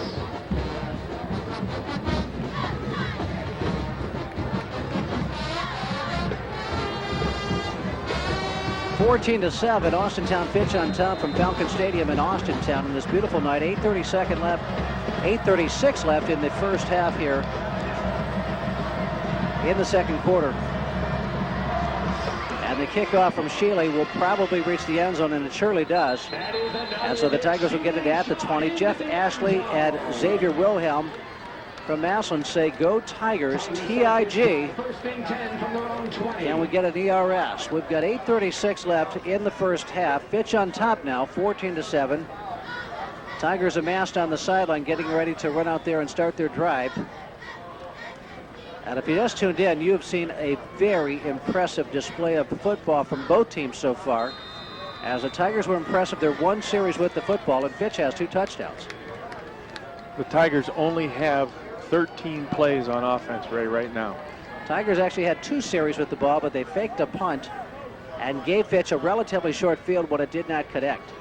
Danny Clark calls for the football in first down. He passes out on the right flat, and he's got Marcus Whitfield for about 2 or 3 yards on a little screen pass, and he'll get it out to the 23, we'll say, bringing up 2nd and 7. Cute little screen. They pulled Devin Williams to block out and open up that screen, but nice job by the inside backer to come out and make that play. LaRon Wilson in the backfield with Clark, and Dakota Dunwitty on the right side to lead the play, you would think. That's usually why he's on the field. And see if Fitch reads it that way. And here comes LaRon that way exactly, and they did read it that way. And a gain of only about 2 yards, as Dakota can block a guy but not 3 guys. And so that'll bring up 3rd and about 5 now for the Massillon Tigers at their own 25-yard line. 7:48 left in the first half, and 14-7, the Fitch Falcons on top. And they are everything that was advertised, if not more so. They are just very quick and decisive and crisp and impressive so far in this first half. 7:30 left in the half. Tigers breaking the huddle. Danny Clark and LaRon Wilson in the backfield. Twins wide left. Clark fakes the handoff, and he's under pressure, and he goes down. He is blitzed and goes down at the 20. And so it's a big loss of 5, and it brings up 3rd and 10. We had one Fourth bust. and 10, forgive me, 4th and 10. We had one bust on the offensive line, but you had 2 blitzers, Ray. That it's 3-on-1. And it was a high snap. Danny had to go up and get it and bring it down, and before he could set his eyes to see if he has a safety valve anywhere, they're on him. You know, if there was a hot read in that situation, he had no time to find it because the snap was high. 6:46, clock running. Andrew David standing on his own 5-yard line. No wind in the house. And he gets the punt up, and it's a short punt. Not a great one. See if it gets a good roll. It's fielded at the 45 of Massillon. Pharrell Johnson making that catch for Fitch. Boy, he was not going to let it bounce for an extra 15 yards. He risked it and made what a catch. dangerous catch. Rest in peace, Village Idiot Bus from Scott and Rebecca Slicker. Let's go Tigers. I guess a funeral pyre of a bus on the highway. I was looking at it just this morning, that fun-loving bus. May it rest in peace. 6:33 left in the first half. It went up in flames, literally, if you just tuned in. The Village Idiot bus caught fire on the trip here and blocked traffic forever, it seemed like, in I-76. But I guess everybody fine from any report I've heard. I've seen the kids. At least, I think they're all accounted for. I think we're good. Handoff over the left side to Darren Hall, 45-43. As coming up was Reggie Rogers from a corner spot and getting him by the ankles before more help comes from some of the Tigers that could jump in on that play, including Mike Smith. Al, I think I attributed the interception to Mike Smith, Save Isles. Was it Save who made the pick? Yeah. 21? Yeah. It was Save. I apologize for that miscue. Save Isles made the pick, and not Mike Smith. Great interception for the Tigers earlier in the ballgame. Handoff down to Hall over the left side, 40. He's got room, and he gets out to the 35 as he engaged the tackler and ran through that tackler,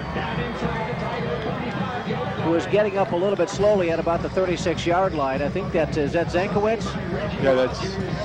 Yeah, that's who it is. Zankiewicz, I'm sorry. And Zankiewicz was shaken up. He's the guy that took on Hall, who had a head of steam. And that plays the old G trap. They pulled the guard out and trapped to the outside and ran the back up inside the trap play. 1st and 10 for Fitch, and they clearly have the momentum. They gun out a screen pass on the right side. It's complete at the 30, and the man is free to the 25-20. He's going to take it to the house, and it's 20-7. The Fitch Falcons totally on top. Joey Harrington gets a step-back screen. He has 2 blockers in front of him, and they seal the edge, and he gets the corner. Give the blockers credit of turning their hips to the outside, sealing it so the guy could go down the sidelines for the score. It was a well-crafted, well-designed play, and they have weapons, Al, because it's not just Hall and Harris. That fella can run. Again, Joey Harrington, guys whose names begin with H. H-bombs, man, they are fast. And Joey Harrington, the touchdown. 20-7 Fitch here in the second quarter. Ball is down, kick is up and right through the uprights, and it's 21-7, just like that. Quick timeout, back after this on ESPN 90.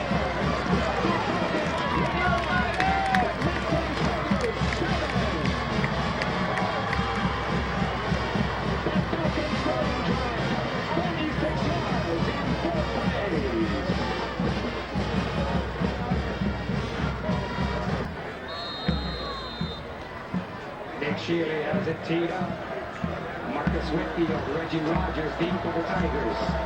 5:26 left in the first half, and 21-7. The Falcons are on top. They kick it off deep, and boy, the Shealy kid has a monster left leg. He takes it to the goal line, and they're going to say that our return man, Marcus Whitfield, was in the end zone about a yard. And so the Tigers will get it at the 20. And they did a nice sustained drive and a touchdown before the half, Al, and regather themselves. They get the ball to start the third quarter, and, you know, that's what the Tigers need to do. The best field position we've had, Ray, is our own 24, the minus 24-yard line, where that was the second series of the football game. What a well-coached football team these Falcons have proven to be tonight so far, because they're just so crisp and quick, and they don't make lots of mistakes, at least so far. They surely have not tonight. Twins to the right side, Danny Hall in shotgun, and Ron Wilson in the backfield with me. Gets a handoff straight ahead, and he'll get the 30, 26, all the way out to about the 30-yard line. That's Crabtree, Al. I'm thinking that's Crabtree and not Ron. Yes, it is. We were just talking to a timeout. JD's not been in on the power run. That was JD, and that's a first down as he muscled that line. The rugby scrum that enveloped him, he pushed it about 3 more yards the way only JD Crabtree can. And that's a first down for the Massillon Tigers. So that's the power running game I was asking you about, Al, during the break. Can we do it with Crabtree? And someone else thinking a similar thought, apparently. Exactly 5 minutes left in the first half now. Crabtree in the backfield, and now Laurent.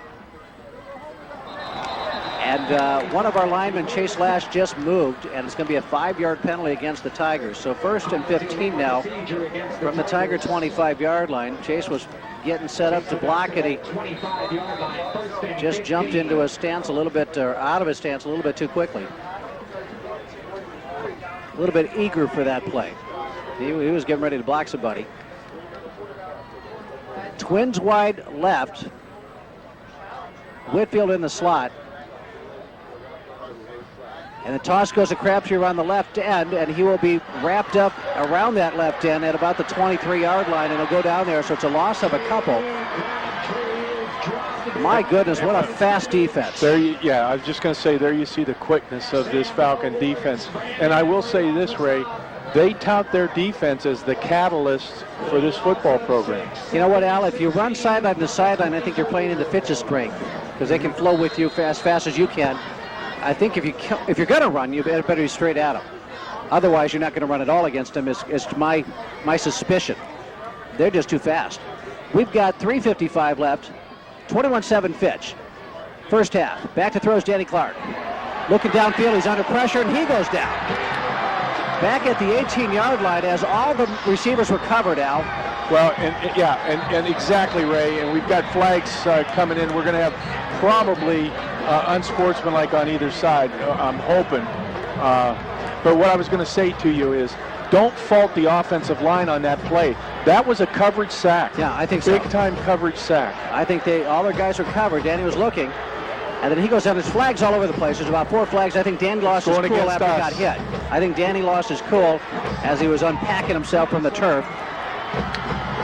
I'm looking at Coach Hack right now trying to rally the troops on the sideline. The Tigers have got to just find the composure to not count themselves out here. And all the momentum in the house is with Fitch right now. Well, and 2 critical mistakes. You have the offside, or the offsides, the motion, and then you have the personal foul that's half the distance to the goal line. And so all the way back to just inside the 10, about the 9-yard line for the Tigers. There is a timeout of the field. We're going to keep it here this time, as we've got 3:41 left in the first half. Just to reset it for anybody who's joined us, it is 21-7. Fitch went 60 yards for a touchdown on the 3rd play or so from scrimmage to start the football game. Tigers came right back, threw the ball well, counterpunch, got right down the field. A couple of pass interference calls, but one of which the ball was actually caught, so the pass interference was declined. And a touchdown run to tie the game up at 7 by Laurent Wilson, straight up the middle for 5 yards. Fitch then gets a short field. When the Tigers had a 4th down and were punting from their own 30, they faked the punt and threw the incomplete pass, and that gave Fitch the short field at the 30.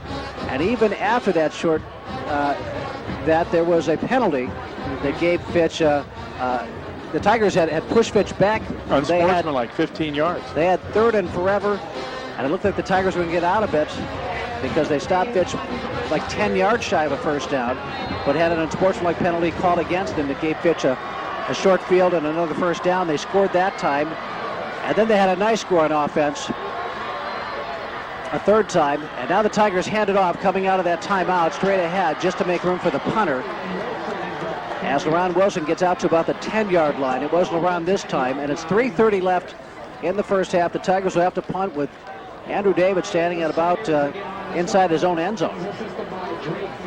Tigers need a break. They need a forced turnover or some such thing to happen. They need a Fitch mistake, a Tiger forced break, something that can reverse the field and the momentum quickly and try to get them back inside of a score. You certainly don't want to go down 3 scores, and Fitch could get great field position. They punt it from out of the end zone, and Andrew hits a high wobbler that's going to be fielded. No, it isn't. It's going to bounce over the return man, past midfield, past the 45, all the way down to the Fitch 39-yard line, 38-yard line, and that's a good thing now. That great roll on that punt helped bail the Tigers out of a bad situation.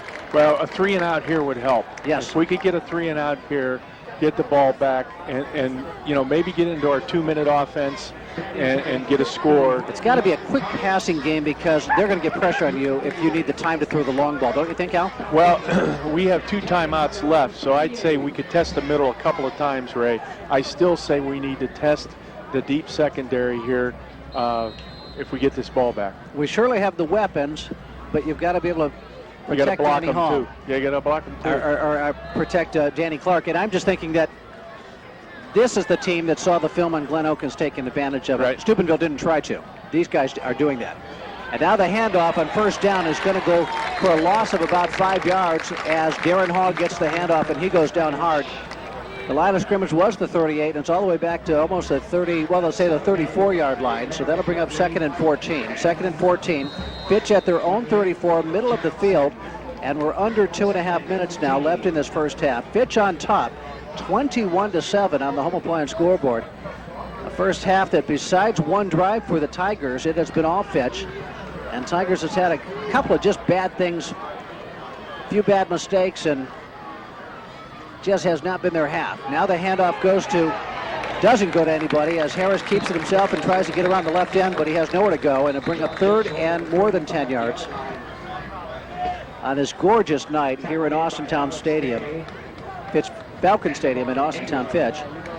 Good call on the timeout here by Coach Hall. We're going to try to get this ball back and go into a 2-minute offense.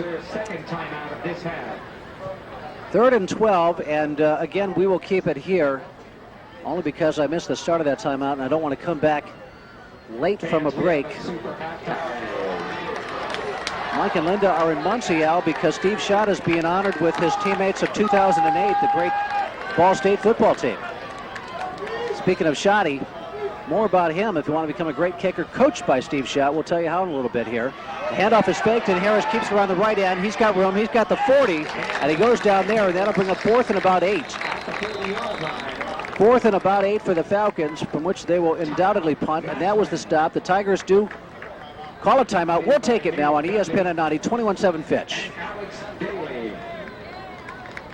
That is the Tigers' final timeout of this half.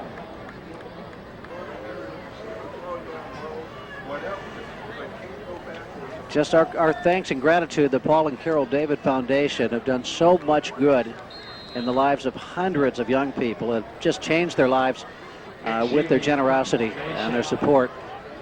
Tell you all about shot kicking right after this punt from Austintown Fitch. Shealy does the punting and the kicking. He's a left footer, and he hits a line shot this time, drives Marcus Whitfield back to the 24. He fields it there, and he'll go right out of bounds into the Fitch bench. He's tackled out of bounds. There should be a flag.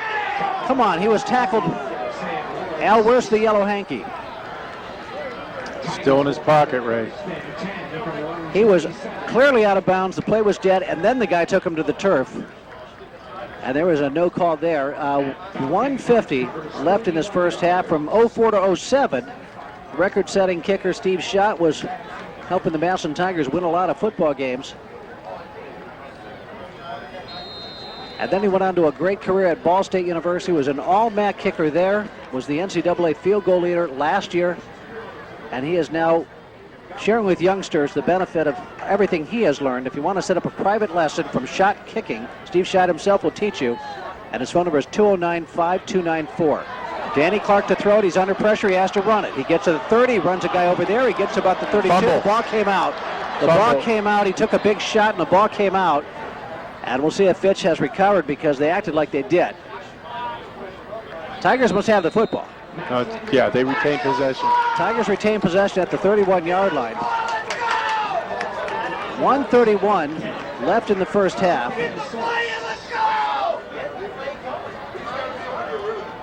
And we're down to 120 now. Boy, Danny took a shot after a good run, a good physical run. Now he fakes it to the left, throws it to the right. He's got a man on the bubble screen, Reggie Rogers, 35, 40, and he goes down right there at 40. Al, I thought, boy, that looked like it had a chance to break. But he just gets enough for the first down, and that's a good thing. At the left hash mark, just inside of it, at the 40 now, the Tigers their own 40, as Whitfield is wide here to the right, Huffman inside of him, Reggie Rogers to the left, and somebody else is in the flat on the left side. And back to throw is Clark. He's looking upfield. He's got his man. It's Marcus Whitfield to the Fitch 45. There's that short passing game, Al. Well, and that's that intermediate post, Ray, that post pattern. As long as we're getting first downs, the clock stops until the ball's set. Tigers race up to the line of scrimmage because the ball got stopped, the clock got stopped until they set the chains. Al, they started the clock long before the chains were in place. And then there was a false start of some kind, but no flag. See what happened. Did we get a timeout? We don't have any timeouts left, and I think Fitch has one, if I'm seeing that right. Maybe neither team has a timeout.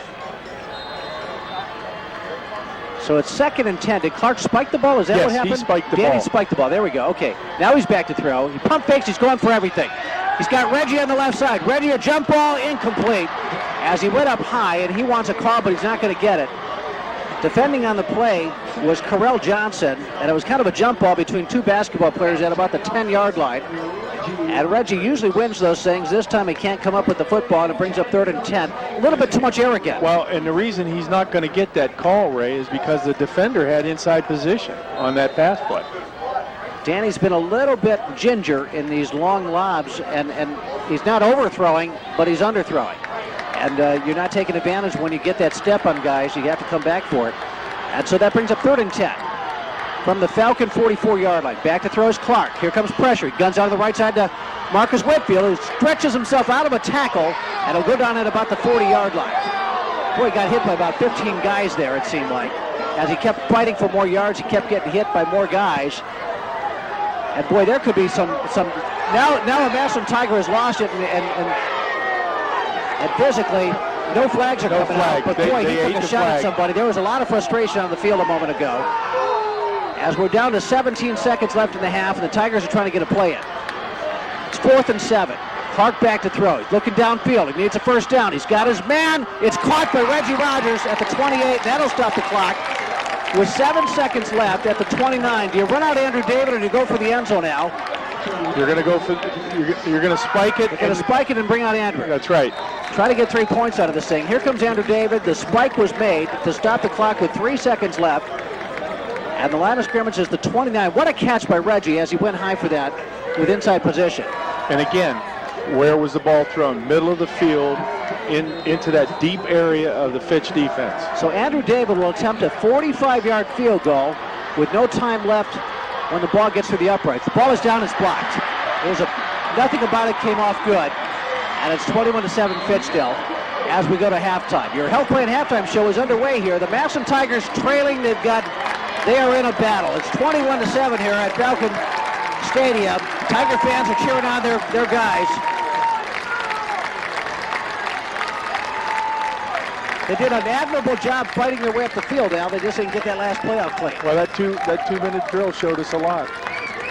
So 21-7, not the 3-point moral victory, if you will, the Tigers won at the end of the half. We'll come back with your Health Plan halftime show right after this on ESPN 990. Tigers trail 21-7.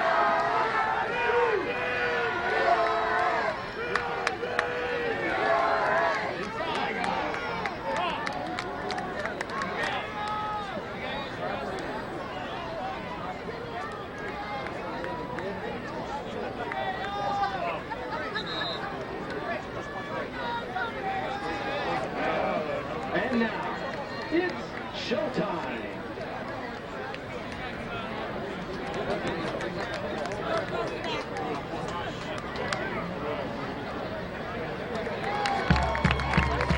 Under the direction of Jason Neal, assisted by Jen Smith-Eisler, Jim Offerdorfer, Chris Newsbaum, and Gina Doherty. Led onto the field by filmmaker Dan McCullough and only the Tiger, Jessica Wilson. This is the 75th anniversary edition of Massillon Tiger Swing Band, with a Massillon tradition since 1938.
Massillon Tiger Swing Band and the Glenn Miller Orchestra both began performing in September of 1938.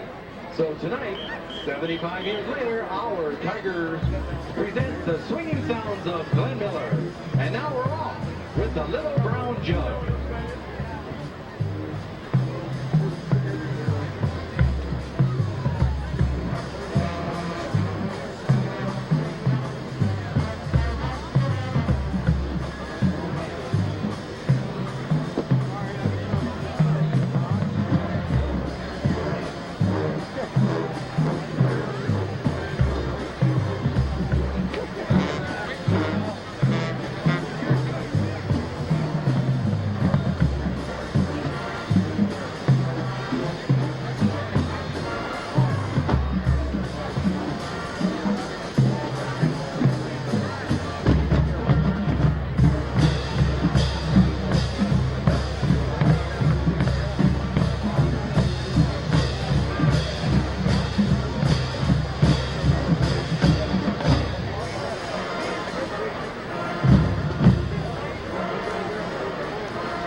One of Glenn Miller's classic arrangements is our next number, Pennsylvania 65000.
To close our Glenn Miller tribute tonight, we'd like to perform one of his most popular songs, In the Mood.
And now we proudly present to you the 2013-2014 Austintown Fitch Marching Band under the direction of Wes O'Connor and Mark Pepino. Senior drum major Rachel Malizia. Junior drum major Sidney McGrath. Flag line captain Hannah Bernai. Rifle line captains Lindsey Pauline and Haley Smith. Drum line captains Mason Shawless and Seth Donchis. Color guard captains Julie Larkin and Emily Bevan. The band steps off to the Liberty. And now we proudly present to you the 2013-2014 Austintown Fitch Marching Band under the direction of Wes O'Connor and Mark Pepino. Senior drum major Rachel Malizia.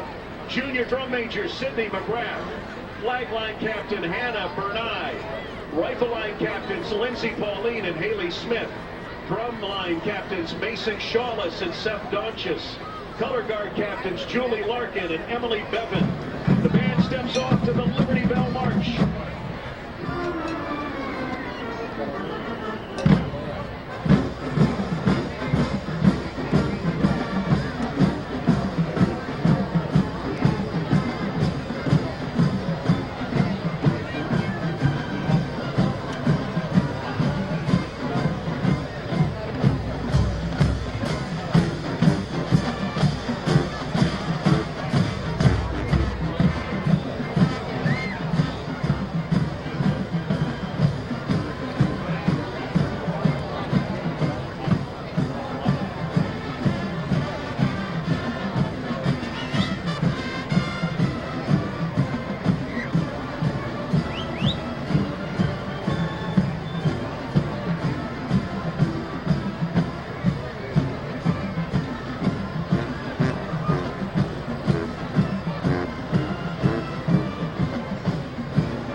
We now feature our flag and rifle lines to a popular jazz tune.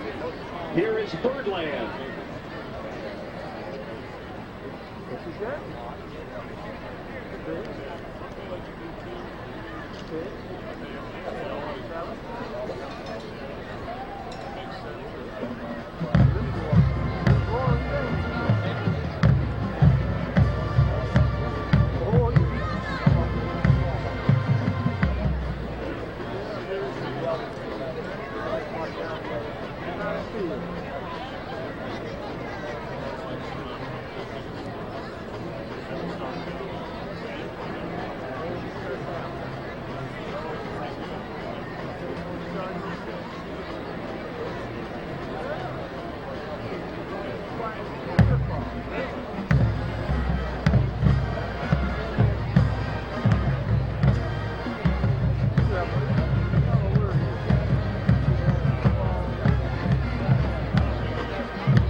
Austintown tradition continues with the color guard presentation of the American flag. As the band concludes with our national march, the Stars and Stripes Forever.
Ladies and gentlemen, the Austintown Fitch Marching Band and the Austintown Band Program would like to thank everyone for their continued support.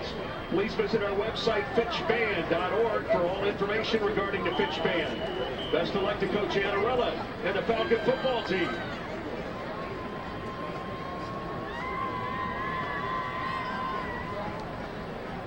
Undefeated Massillon Tigers 21-7. It's time now for the Ducat halftime scoreboard presented by Ducat Sales and Service. Ducat has equipment for all seasons. Clearance prices on all zero-turn mowers. Now, Ducat, Route 224 in Boardman and Route 422 in Warren. So it's 21-7 here. Fitch. South Range leads Columbiana 14-6 as the Raiders look to stay unbeaten. Hubbard also looking to go 7-0. Leads Niles 24-14. Poland looking to go 7-0. Heading into a match with Hubbard next week. A 9-7 edge on Howland. Liberty and Girard are tied at 20. LaBrake 16. Newton Falls 7. Campbell looking to get into the win column with a 21-12 lead on Champions. Struthers looks like it's going to break a two-game losing skid with a 34-0 lead on Beaver Local. Cardinal Mooney and Ursuline both like Erie. Apparently, the Cardinals are leading Erie McDowell 10-0, and Ursuline is leading Erie Strong Goodson 14-0. Boardman losing at home to North Canton Hoover 21-6. Warren Harding tied with Euclid 7 each. Crestview and Springfield in a terrific and important ITCL matchup. The Rebels lead at 14-7. It's Western Reserve over Lowellville 8-0. That's a big game in Tier 2. McDonald routing Leetonia 35-0. Jackson Milton with a 28-7 advantage on Mineral Ridge. Marlington romping on Salem 35-0. And West Branch is tied with Carrollton at 7. That's Ducat halftime scoreboard. Get ready for the fall and winter with steel leaf blowers and Toro snow blowers on sale now. Ducat Sales and Service, Route 422 in Warren and Route 224 in Boardman. And that tells me that Coach Jason Hall is with Arlen Gessler. He is. And Coach, first of all, you did a nice job of answering their big play with a drive of your own and scoring. But the quickness has been an issue for you. I mean, I think tackling. I mean, we knew they were athletic. They're playing good football, but realistically, you got a third down, you get them stopped, you get a personal foul. That leads to one of their touchdowns. They're 4th and 1, and they scored. It would have been 3rd and 13 or 4th and 13. and we just can't make mental mistakes. And you know, you can't get in fistfights on the football field. You know, those are in the parking lot. Absolutely. We just gotta play better football. I'm pretty confident our kids will come out and play. You know, I know there's no panic in Massillon, correct? No, there's no panic. There's no panic. Our kids will play. Absolutely. Coach, thanks for your time. Good luck in the second half. Jimmy? Thanks very much, Len. The Stadium GM Superstore presents the Clear Channel High School Sports webpage. You'll find podcasts of all this season's high school football broadcasts and more. See for yourself at 570WKBN.com. Quaker City Motorsports Park is presented tonight's halftime show. Go online to QuakerCityMotorsports.com to find out all about this weekend's great pumpkin race weekend. We get ready for the second half. Massillon will receive and work left to right in the third quarter. The Tigers in the first half gained 112 yards net, only 15 on the ground. Their freshman quarterback, Danny Clark, was 9 for 11 for 97 yards. One of those incompletions was a spike of the football. Fitch rushed 20 times for 112 yards, threw for 59 for a total of 171 yards. The kickoff will come down to the goal line and be brought out straight ahead to the 15. Outside right to the 20. Whitfield stopped standing up, actually just before he got to the 20. Good kick coverage by the Falcons, and Massillon again starting back at or inside its own 20-yard line. Yeah, another credit to Nick Shealy and that kick coverage team for the Falcons. First one that they've actually been able to return, but Rodney Smith, one of the first young men down there to break down and bring down Whitfield. Now it's critical that the Falcons, I know being up 21-0, but you can't think that it's over at all. You've got to play strong. Whoa, looks like we got a penalty. Yeah, there was a penalty against Massillon on the return. It'll take the ball back to the 10. Back to the thought. Critical for the Falcons to come out and really get a stop here and not allow Massillon to get back into it and close this to a one-possession game. Our third quarter tonight will be brought to you in part by Baird Brothers Fine Hardwoods, traditional craftsmanship, timeless style. First play from scrimmage is a running play. And that was Crabtree. I wonder if Wilson is hurt. Yeah, could be. J.D. Crabtree opening up in this second half, getting the initial carry. And number 34, Sam Orts, who has just played a tremendous game from his outside linebacker position, really getting to the ball with tremendous athleticism. And remember, guys, number 19 for Fitch, Brett Weinthal, out for the rest of the game. Hasn't affected him so far. There's another quick handoff after virtually no gain on first down. And again, Crabtree with the carry. Again, he carried it only one time before tonight. I believe that's his fourth carry tonight for very little effect. And it was going to be 3rd and 9 as he got about a yard there in the first half. LaRon Wilson, their leading rusher, carried the ball 7 times for 16 yards and scored their touchdown. 3rd and 9 for Massillon from its own 11, trailing 21-7, just over a minute into the third quarter here at Fitch on a super night with a super crowd and 2 terrific football teams. Got to watch the slant. Scrambles right, goes deep down the right sideline for Huffman. He makes the catch, but a great tackle right there by Rodney Smith. Huffman got away with a push. Yeah, he definitely did, but that goes to show the athleticism of Huffman.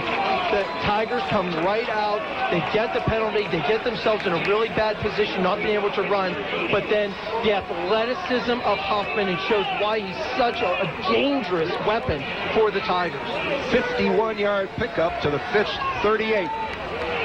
And just outworked basically Rodney Smith. He was there, just a little bit undersized, and then the skill set of Huffman to go up and get that ball. 6'3", Huffman, Smith, 5'8". Clark having trouble getting a play set. Massillon may have to burn a timeout, and does. So confusion reigns after the big play. See if that timeout, blown early here in the first 2 minutes, is a factor at crunch time late in the game. 21-7 Fitch, 10:04 to play.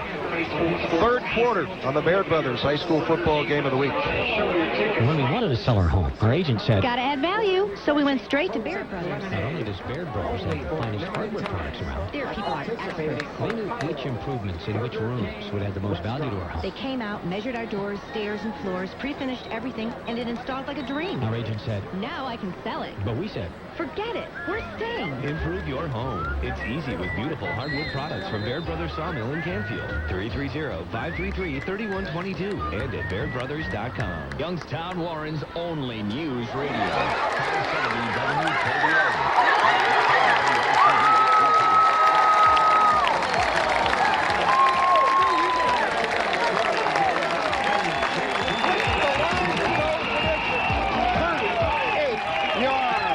An incredible block inside. They go to that pistol formation, and Nate Devers and Ron Humphrey open up a whale of a hole for Crabtree to then burst through, basically untouched, and then put on the jets as he split defenders. And what a play. Now, looking back, how important is that play that Clark had to Huffman to bail the Tigers out on third down, long down and distance, and then the tremendous run by Crabtree. Here's what I want to know. Why is Crabtree a fullback? Why had he only carried the ball one time before tonight?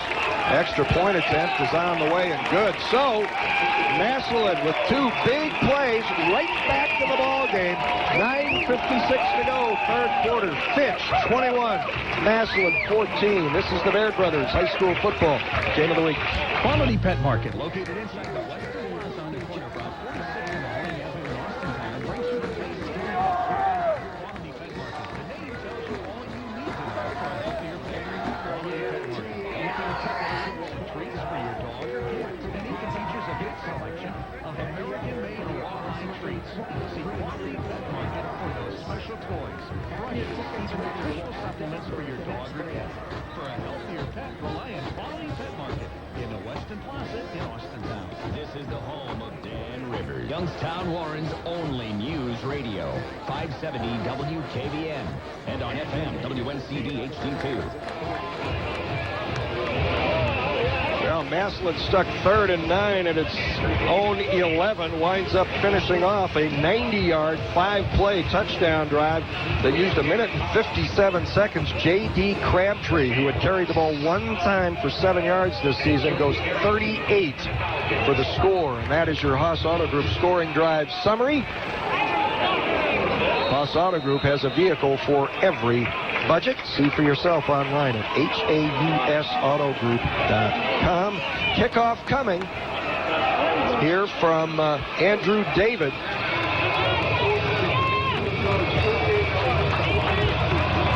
There's the boot. Line drive, end over end. It will hit right at the goal line and bounce in. It was away from the primary receiver in that case, and that was Sam Orts, and now it will be the Falcons who will start from their own 20. Interestingly enough, in the first quarter, both teams started from their own 20 and scored on their first possession. You know, I give a lot of kudos to Coach Jason Hall to come out. They don't abandon the running game. They run, basically, besides the play to Huffman, they just try and mash it up the middle. Get stopped a couple times, but then goes right back to Crabtree. Believing in their running game, believing that Crabtree and Wilson will get them with that offensive line, will create space, and you keep banging away at the door. Eventually, it's going to open, and they dot it open. Fitch takes the field with 3 receivers left. The ball in the middle of the field, so there's really no short side. A mix-up on the snap. Harris was under center and picked up a couple, and we got a Fitch player down with his feet, his heels, on the 25-yard line. Yeah, that's Joey Harrington, guys. He's down. Looks like a cramp, but I'll keep an eye on it. All right, the pickup was 2. It'll be 2nd and 8 when they get this situation cleared away. Tonight's Fitch football broadcast is presented by Diamond 9 Development. The dugout at Diamond 9 has all the gear you'll need, stocking Under Armour, DeMarini, and more. Diamond 9 is the official sponsor of Fitch Falcons football here on 570 WKBN. And Jim, that penetration of the Tiger defense is really causing, and I've been noticing since the first half, a lot of hesitation in Darren Hall. He just doesn't seem to be able to get that head of steam up towards that line of scrimmage. He's really searching for those holes where the Falcons have really had the most success, besides the little swing pass to Harrington, has been the running of the quarterback, Antoine Harris, off that read option. Now I have Darren Hall for just 17 yards on 11 carries tonight. Harris 97 yards and 2 touchdowns on 10 carries. You know what, guys, we mentioned earlier, at least I did in the pregame, about Fitch and Massillon. The loser of this will not have a chance to gain revenge in the playoffs like they've had in years past. As a matter of fact, up until this year, because Massillon is Division II this year, so Fitch and Massillon will not meet in the playoffs. And both of them come in at 6-0. And guys, whoever wins this game, I'm not saying it's a ticket punch to the playoffs, but it sure is going to go a long way of getting you into the playoffs themselves. Well, I think it goes without saying, Jim. You're punching a ticket. I mean, you're basically punching a home ticket. The winner of this will basically punch a home ticket for the playoffs. Sideline reports, as always, presented by Armstrong. Armstrong On Demand, Armstrong Zoom, and Armstrong Phone. Armstrong One Wire, infinite possibilities. Harrington walking off under his own power. Quick slant, caught at the 30 and out to the 33-yard line. On the receiving end with Harrington out of the lineup for the Falcons, Carell Johnson. And we've seen that be successful. That quick hop pass from Antoine Harris basically to the inside slot receiver. They're playing off the aggressiveness of the inside linebackers out of this 4-3 defense that are really crowding that middle, setting up that inside seam. 11-yard pickup, first down Fitch at its own 33-yard line. Snap, Harris started left like he wanted to hand it off, takes off up the middle, drags guys with him. Good burst and good power out to the 44. Another 11-yard pickup and another Fitch first down. Boy, there's barely the fake off that read option to Hall. Basically just gives a token, basically handoff to Hall, and then just really went behind his center. Tremendous blocking by the senior Chuck Zaborski. Fitch moving right to left here in the third quarter. That's away from the scoreboard as the press box is on the visitor's side. All the Massillon fans below us, and they traveled with a bunch. Hall gets the handoff, breaks a tackle behind the line of scrimmage at the 40, and then works his way up the near sideline until being pushed into the Massillon bench at about the 47. And that's the special thing, the other special thing about Darren Hall. Even though the Tigers have pretty much followed him up pretty well tonight, he showed the quickness to bounce to the edge, but then just showed the drive. Just put his helmet down and drove his helmet right into basically the shoulder pads of the cornerback, Reggie Rogers, and drove for an extra 2 before he went out of bounds. 6'1", 203, gained 11 pounds in the offseason before this his junior year. So he's got a big senior year ahead of him, we think. There's the fake to Hall, give to Harris, breaks a tackle behind the line of scrimmage and fights his way maybe for a 1-yard gain to the 48 as the Massillon defense is swarming now to Antoine Harris. And a young man that basically played a super game tonight for the Tiger contingent, and that's Devin Ingram, at 5'10", 205, a real bowling ball of a man. Shows good awareness and got to the ball. A lot of noise below us from the Massillon fans. Fitch is 3rd and 6 at its own 48. 8:09 to go, third quarter, 21-14. Falcons. Harris alone in the backfield, drops, curls to the right, wants to throw, steps up, caught from behind and brought down at the 49-yard line by sophomore defensive tackle Donnie Heather. Yeah, Donnie Heather, we talked about them earlier on. They're 2 sophomore defensive tackles, and Dakota Dunwitty and Donnie Heather, sophomores up front, very good size. Nick Shealy will punt it away. 1 punt tonight so far for Shealy, 36 yards, and he, on the season, averages about 35.5, so he is right on the money. Snap about knee-high. Good high spiral. This is a terrific kick. Fair catch called for and made back around the 11-yard line. Switch of field position again. Massillon gets it back. Trailing 21-14 here on the Bear Brothers High School Football Game of the Week. Sheets Convenience Stores, voted one of the best places to work, has career opportunities for part, full-time, and managerial positions right now. Sheets Convenience Stores has retail positions in the following stores: Warren, Youngstown, Boardman, Canfield, Austintown, Niles, and Calcutta. All full-time positions are eligible for benefits after 90 days of employment. For consideration, please go online at sheets.com and fill out out an application. It's that easy to be considered for a position at one of the best places to work right here in the Mahoning Valley. Sheets, putting convenience back into your life. This is the home of Mike Romai, Youngstown Warren's only news radio. 570 WKBN.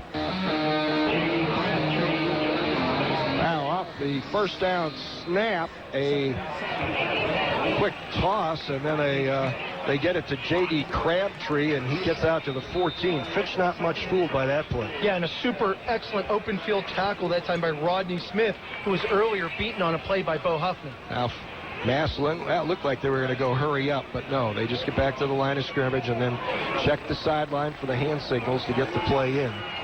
Down to the 6:40 mark here in the third quarter. Massillon scored, breaking out from its own 11 on its last possession. Clark going to air it up deep down the left side. Ball up in the air. They have been tipped by Rogers, trying to keep it away from the defender, who also got a hand on it. Again, that was Carell Johnson, who claps his hands in delight. And they ran twin go routes on each side. They ran Huffman down one side and Rogers down the other. Carell Johnson, after getting beat earlier in the first quarter, has really played yeoman-like at that cornerback position, staying deep, staying right on his man like Elmer's glue. Now, yeah, he is practically inside the jersey. It is 3rd and 7 now for the Tigers at their own 14-yard line. Weren't able to stop them on 3rd and long last time. Blank left, wing left, split right. Clark looks left all the way. Pressure comes, heads up the middle, but not far. Down he goes. And Massillon will be forced to punt. Clark came in minus 30 in rushing. Obviously, that's sack yardage, and he takes some more. A tremendous play that time by Brandon Emery, a senior subbing in for Wiedenthal. Great job to make the open field tackle, but they had Rogers on that intermediate slant route. It's a case where Clark just felt the pressure, tucked it in, and tried to turn up. Andrew David with punts of 26 and 33 tonight will take the snap in his end zone. Takes it, rush coming, but he gets it away. Again, a very high punt coming up, signaling a fair catch, but letting it bounce because there was a lot of traffic, and giving up about 15 yards in the process was Carell Johnson. But Fitch still gets good field position at its own 40-yard line, and will.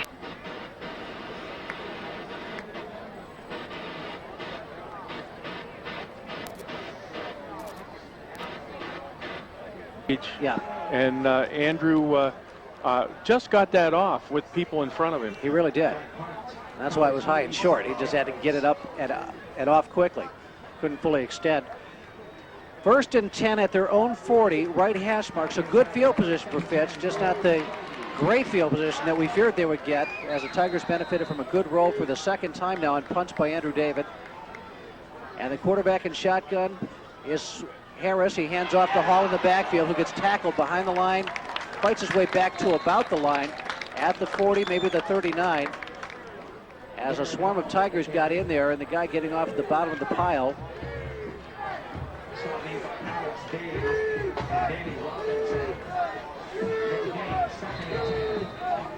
Is that Malik Jackson? It is, Al. Malik Jackson made that stop. I didn't realize he was in the game. I think. I want to say that was number 8 who made that stop. Unless I couldn't read the number. It's Malik Dudley or Malik Jackson, but I thought it was Malik, and here he comes again. It was a Malik Jackson. Now the pass over the middle is caught by Fitch. And a big stick in the back by John Henry Brownsick, but it's a gain of about 8.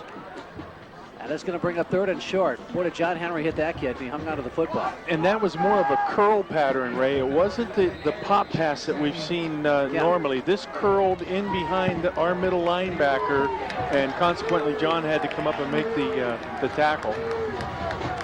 Great catch. A little bunch formation to the right. Quarterback Harris is behind the center, and to his right is Darren Hall, who's been largely nullified in this football game. It's not he who's been hurting you, but his presence opens up so much else. You just know he can hurt you, and he gets the football here over the left side, and he is tackled immediately, but he gets just enough for the first down. He needed 2, and he got it. And so that'll give Fitch a 1st and 10 past the 50, and they lead 21-14. Al, the Tigers cannot bend and then break. They've got to get a stop here. They have to get a stop here. 1st and 10 at the Tiger 49, the left hash mark. so it's into Tiger territory now as Harris calls for the football, and he fakes the handoff, keeps it around the right side. He's got room. He's got the 45 and down to about the 44 or 3-yard line of Massillon, so it's a good gain on first down. He's electric, Al. He is far more dangerous than I could have imagined. Another big hit by our Tiger safeties. I think Alex Daly maybe get in on that too. Not sure. Twins wide right, 2nd and 4. Harris gives it this time to Hall, and he might have first down yardage. He needed the 40, didn't quite get it. I think he needed to get past the 40, and he got just shy of it. We'll see where they spot it. That will bring up 3rd and about a yard, it looks like.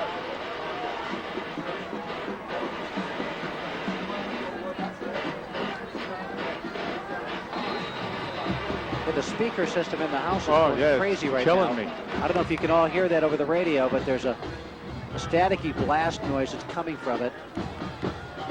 And they seem to have had big play here, Ray. Turned it down. 3rd and 1 at about the 40-yard line of Massillon. The quarterback Harris is going to keep it, and he's going to get tackled just shy. As coming up was Danny Robinson to make that play out. What a courageous tackle that was. Because he got the guy high, and that guy had the leverage, and he fought him all the way back and threw him back and kept him from getting the first down. He needed the 40, and it's just a nose away from it. Great read, because if you notice, quarterback and tailback or running back stepped to the left, which would have brought Danny to his right. Yeah. And he came back and made that play. Unbelievable tackle. That was a desire tackle. And he's wearing a cast, too, Al. And when you think on his wrist, to fight through all of those setbacks, as it were, to make that play is enormous. And now showing punt, but they could fake out of here, is Fitch. And no, they do punt it away. They just had a foot to go for the first down. They punt it away and try to cough and kick it in the corner, and they do. And it goes out of bounds inside the 5. It is just a perfect punt for Fitch. They pin the Tigers all the way back to the 4.5-yard line. Now we'll see. Boy, Malik Jackson did great, Al, coming in at an outside linebacker spot. We want to or defensive end. We just want to give him some props. Number 8 for the Tigers. He doesn't play a whole lot, but boy, the junior showed up big that time. Get tough from Mitch Joseph in Sugar Creek, Ohio. Hey, they throw big giant stones down there in Sugar Creek, and they know all about it. That horrific static sound is coming from the scoreboard again. Boy, that is terrible. Tigers 1st and 10 from about their own 5. The handoff goes straight ahead, and bouncing it outside is Crabtree, and he'll get just the 5, maybe 5.5. Boy, the physicality of Fitch, because smaller guys than our guys are hitting people hard. Well, Joe Palmisano and I were talking at halftime, Ray, and he said to me, he says, this is one of the hardest hitting games, and I said, but you haven't seen this rivalry with Fitch. Yeah. Every game we've played with Fitch is a hard-hitting football game. 6-yard line, which means JD got a yard, and it brings up 2nd and 9, trailing 21-14. Tigers got to get out of this hole. They need a big play, 10, 20, 15 yards, just some breathing room. The handoff goes straight ahead to Crabtree, and he only gets a yard. And understand, you know, right now we can only do what we can do running the stretch play to get us out of this position, because if we would happen to drop back and throw, you can't have a negative play, and have a negative play, that would be a death knell. Yeah. We trail 21-14. The Tigers trail 21-14, and it's now 3rd and about 8, maybe 7. They need about the 15-yard line. And back to throw his Clark. He looks up the field. He guns out on the left side. It's high and it's incomplete. A little bit too high for Reggie Rogers, and he couldn't get it. He had the requisite yardage. He was at the 15. But Danny gunned it out there. It was a little bit hard. We have an injured Fitch player back in the end zone, number 83. And boy, is he rolling around in some serious pain down there, holding his knee. His name is Jalen Fletcher. And Jalen's a tall kid at 6'2" and 200 pounds, just a sophomore. You know, hindsight's 20/20, Ray, but if we could have led Reggie a little bit on that play and not had to, you know, gun the ball, that could have been 7. He had the inside lane, didn't he? Sure he did.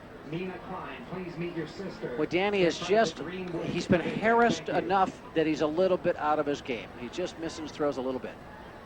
And it's all the difference in the world. Because you're right, if he hits that, it's certainly a first down, and it might have gone to the house. It might have been a foot race to the house, and Reggie's going to win that race. If he, I'd say pizza, hut, hut, hut. And they'll come running, man. They'll run the play you call right from their menu. And the playbook goes like this. They've got everything on the Wing Street menu available to you right now. 2400 Lincoln Way East. Pizza, hut, at the end of this quarter. Another go on offense for you. Pizza. Another huge punt coming from Andrew David. We can, you know, his foot, we've got to ride his foot.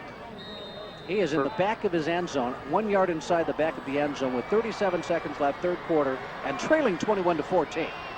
So we're down 21-14 on the home appliance scoreboard, and it's getting that play on your side of the field like it was in the first half all of a sudden. And this is not a good punt either. It's high, it's wobbly, and it's going to be fielded right at the 40-yard line of Massillon. And so a great catch by Carroll Johnson, and because he had a guy right in his face. 33 yards. And now Fitch has that field position like they were always getting in the first half. The game was being played on the Tiger half of the field relentlessly because the Tigers weren't moving the ball enough when they had it on offense. Well, you got to give credit to their punter. Their punter put us in that situation, and we tried to run the ball to get us into some passing area, and we just couldn't do it. So they played a little bit of Jim Tressel chess there. We're coming up to our fourth quarter in just a moment here. This is the Panera Bread third quarter action. The fourth quarter will be brought to us by Hammersmith Insurance, a company that's been around since 1874. And now the quarterback fakes it and keeps it and goes straight ahead. He's right through everybody all the way down to the Tiger 25-yard line. A big 15-yard gain on first down as Reggie Rogers finally makes the tackle. But my goodness, that is a big gainer, Lord. Allie didn't have much room to squeeze through, and he's just so explosive. But he's almost 200 pounds. And so if you only get arms and hands on him, you don't bring him down. He runs right through him. 1st and 10 for Fitch. This time he gives it to Hall around the right, and he's got room. 20, 15. And inside the 15 to the 13, maybe the 12. Now a There's flag a penalty. is That's out. coming back. That's a late hit on Fitch, Ray. Boy, that would be a break for the Tigers if indeed that is what the officials saw. 5 seconds left third quarter, 21-14 Fitch, and they are all the way up to the Tiger 12. That's coming back.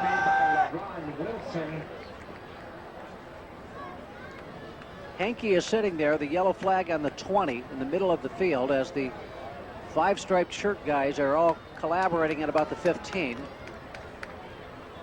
And it sure looks like they're about to start marching in the Fitch direction. And here it comes. That was a late hit on Mike Smith by one of the offensive linemen from Fitch. Wow, was that a badly timed error by a Fitch player? And the Tigers will take it. 5 seconds left of the third quarter. The Tigers have won the third quarter 7-0 to close the gap to 21-14. But they've got to get the stop here, and it's first down. Now at the Tiger 29-yard line. 1st and 10 at the 29. Last play of this third quarter about to be run. Coming out of that penalty stoppage. How about a turnover, guys? They're going to let the clock run out. There goes the clock. And we'll be back with our Hammersmith Insurance fourth quarter action right after this on ESPN 990.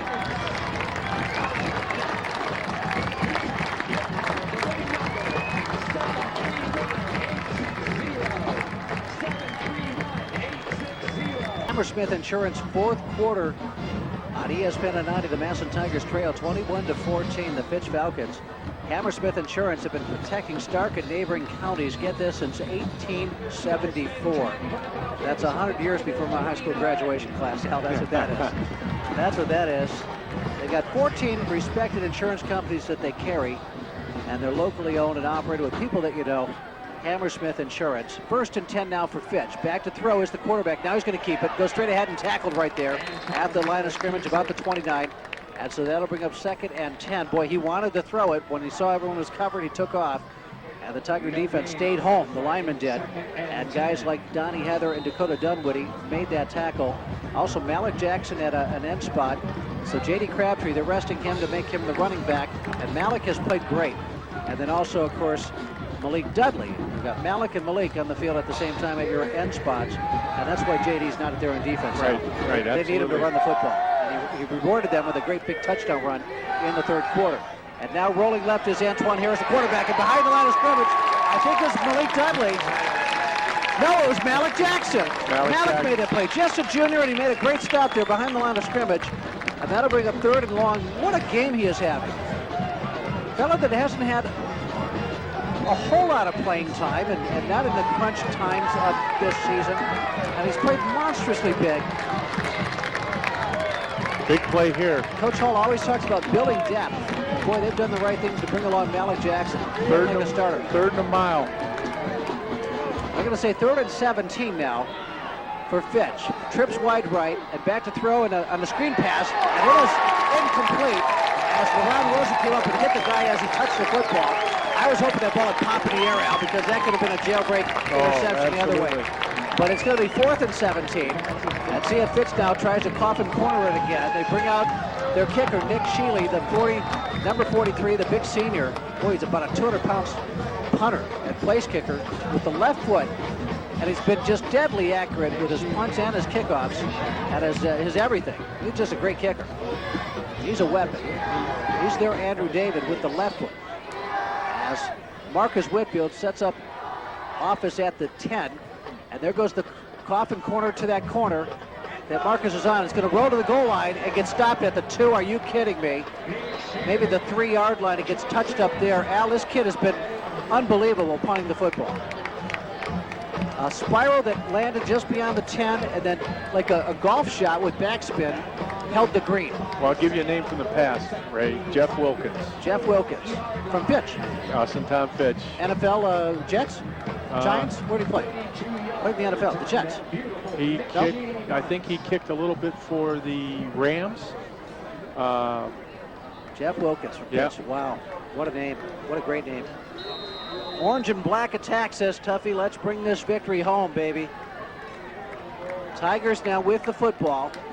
And again, just brutally tough field position the last couple of possessions. As the scoreboard says the ball's on the 4, I think they're being generous.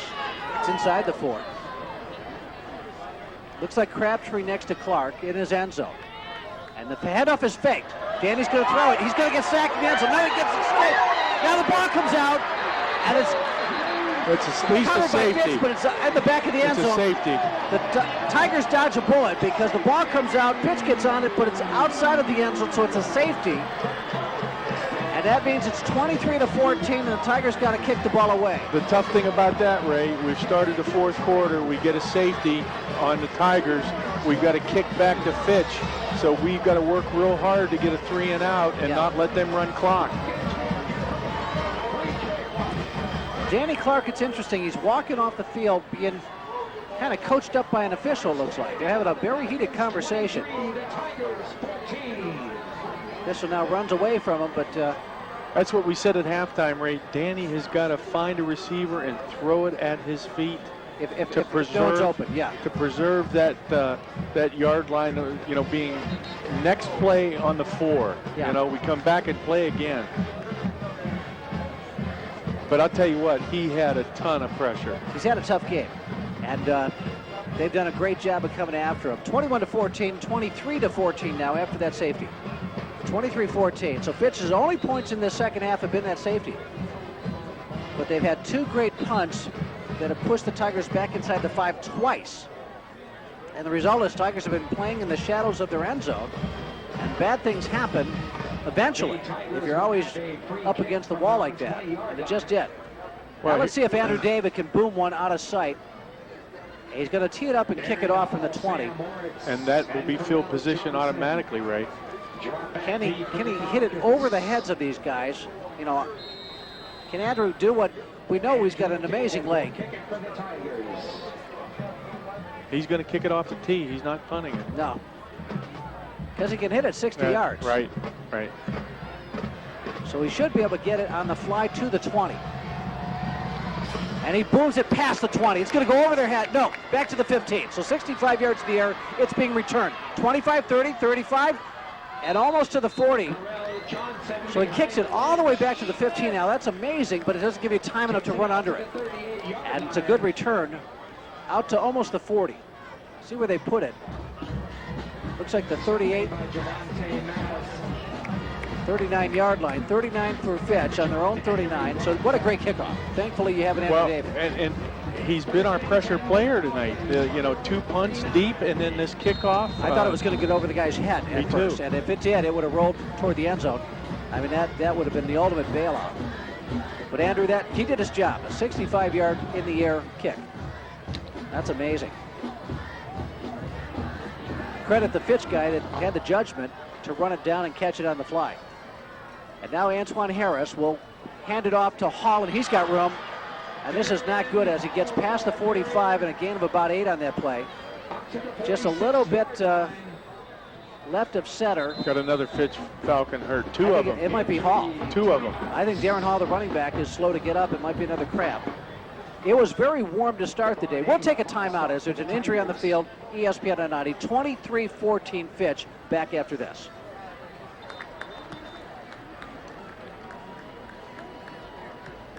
At number 62, Bobby LaRubio. So Darren's walking off the field, but he's walking. Yeah, it's both cramps. Do they have to come off for one play? Yep. 2nd and 3 for the Falcons. Fitch now coming out of the injury timeout. Have a 2nd and 3. Harris calls for the ball, and he hands off to the guy over the left side, who is not Darren Hall, and he has a big run. 50-45. Can you believe that? The backup running back, Tyler Hewitt, 5'7", 165, gets a nice gain around the left end, and it's a first down for Fitch. And a lot of yardage. Defensive back, right? They bring a defensive back over on the offensive side of the ball and get big yardage. And he's got some speed, and probably everyone's thinking now the quarterback's going to keep because his ace isn't in the game, and he gives it to the backup, and that kid's got enough jets to make a nice gain. And it's a 1st and 10 for Fitch at the Tiger 44. Harris bobbles the snap, and he just hit the backfield and goes down for a big loss on the play. As coming up, I want to say Malik Jackson again. Draw back at midfield. It is Malik Jackson making that stop. Wonderful. What a game he has having. 2nd and 16. Quarterback bobbled the ball, lost it, and picked it up again, and got tackled before he could get his bearings. It's a loss of 6. 2nd and 16, back to their own, well, just to midfield exactly. Exactly midfield. 2nd and 16. Harris gives it now to the backup running back, Hewlett, and he gets about 5 yards to the Tiger 45. That'll bring up 3rd and 11. Ronnie Humphrey coming in for Donnie Heather this time. 8:37 left in the football game. 8:32, and it's 23-14 Fitch. Tigers have to get a stop. They need 2 scores. Watch for something over the middle, either that pop pass or that curl pass, or your quarterback. Twins wide right, 1 man wide left, another man in the slot to the left. And now he comes in motion, Hewlett, and he gets the handoff. No, the quarterback's going to keep it and fake it and go around the other end. 40, 35, and 1 man makes a tackle. A flag comes out. Penalty. Hold. Al Hennon thinks he sees a hole. And Al, I have never more wanted you to be right than this time. Because what a great fake by Harris. He executes it on the left end, and it would have been a big first down for Fitch. It's going to come back. There we go. All the way back to the 49-yard line. And that'll bring up 3rd and about 13. I'm going to say 3rd and 15. 3rd and 15, 8:05 left in the game, 23-14 Fitch. Hammersmith Insurance bringing us his 4th quarter. They provide free quotes in all lines of insurance at Hammersmith. And they're so different from the one-size-fits-all outfits that you see on TV. They're personal and they're professional. With years of training, that's Hammersmith Insurance. Your magic word contest coming up shortly, including that great $200 shopping spree at Save-A-Lot. So stay tuned for that. Al's about to get that magic word any moment now. 23-14. And the quarterback fakes it, keeps it. Harris keeps it to the 45, up to the 40. And he stopped, and that'll bring up 4th and about 8. Now do they go for it, Al, or No. do they punt you inside the 5 again? Phil's going to play old school field position, old school field position, especially with the punter he's got. This kid is so accurate. He's having the game of his life, or he's amazing. One or the other. J.D. Plybit congratulates Al Hennon on his new position with the city of Massillon. And he says, Tigers bring home a win. Good to hear from you, J.D. Hope everybody's well. Norville or wherever you are right now. The punt is a perfect spiral by Sheely, the kicker. It is caught, fair caught at the 5 by Marcus Whitfield, and he is hit hard. And a penalty is going to bail out the Tigers. Maybe Marcus shouldn't have caught that one, Al. Well, he fair catches it at the 5, and he gets tattooed by Sam Orts. And there is a flag, and it's going to come forward for 15. You know, we've had 2 down inside the 5, Ray. Yeah. You know, Marcus. He might have been told. Marcus is thinking, you know, if it's close to the 5, catch the ball. So they don't down it at the 1, for Pete's sake. We've got the magic word coming up, the Buffalo Wild Wings flavor of the week coming up. Somehow we'll have to decide the Superior ESPN 990 Superior Savings Credit Union player of the game. We'll have to come up with our blazing hot Buffalo Wild Wings offensive player of the game. 23-14, Fitch. 7:22 left in the contest. Tigers need 2 scores in 7 minutes and 22 seconds. So a big score, a big play, and then a great stop and another one. You got 2 possessions you got to cash in on, and a field goal will be one of them. That'll be good. Boy, that field goal before the end of the half, Al. Yeah, that would have been big. Now, you know? You wouldn't need 2 scores. So the walk-off happens. It brings the ball up to the 20-yard line, the 15-yard. It took them forever to decide that. Well, they were talking to Jason about re-kick or take the pen, or take the yard. Danny Clark hands it off to LaRon Wilson, who's in the game now, and a flag already, and we might lose 5 yards. And we do lose 5 yards, the Tigers do. Back to the 15. So they gain 15 on a penalty. They give 5 back on the next play. And so far, in all honesty, they have been whooped today so far. I mean, that's Al, what you finally got to come down to it and say Fitch has been the better team tonight so far. The Tigers still got 7:22 left to bail themselves out of this thing. But Fitch we're taking this game, and they played like it so far. Pass over the right side to Huffman's a little high. He was open, he was running free, and Danny just missed him. That would have been a gain of at least 15 because it was at the 30 when the ball went over him. 7:19 the clock is stopped with at a 2nd and 15 now for the Tigers. They need the 30, and that's what that pass was. Al, I'm saying he gets at least the 35 if that ball hits him. You know, that's the big gainer they needed. Bo was open.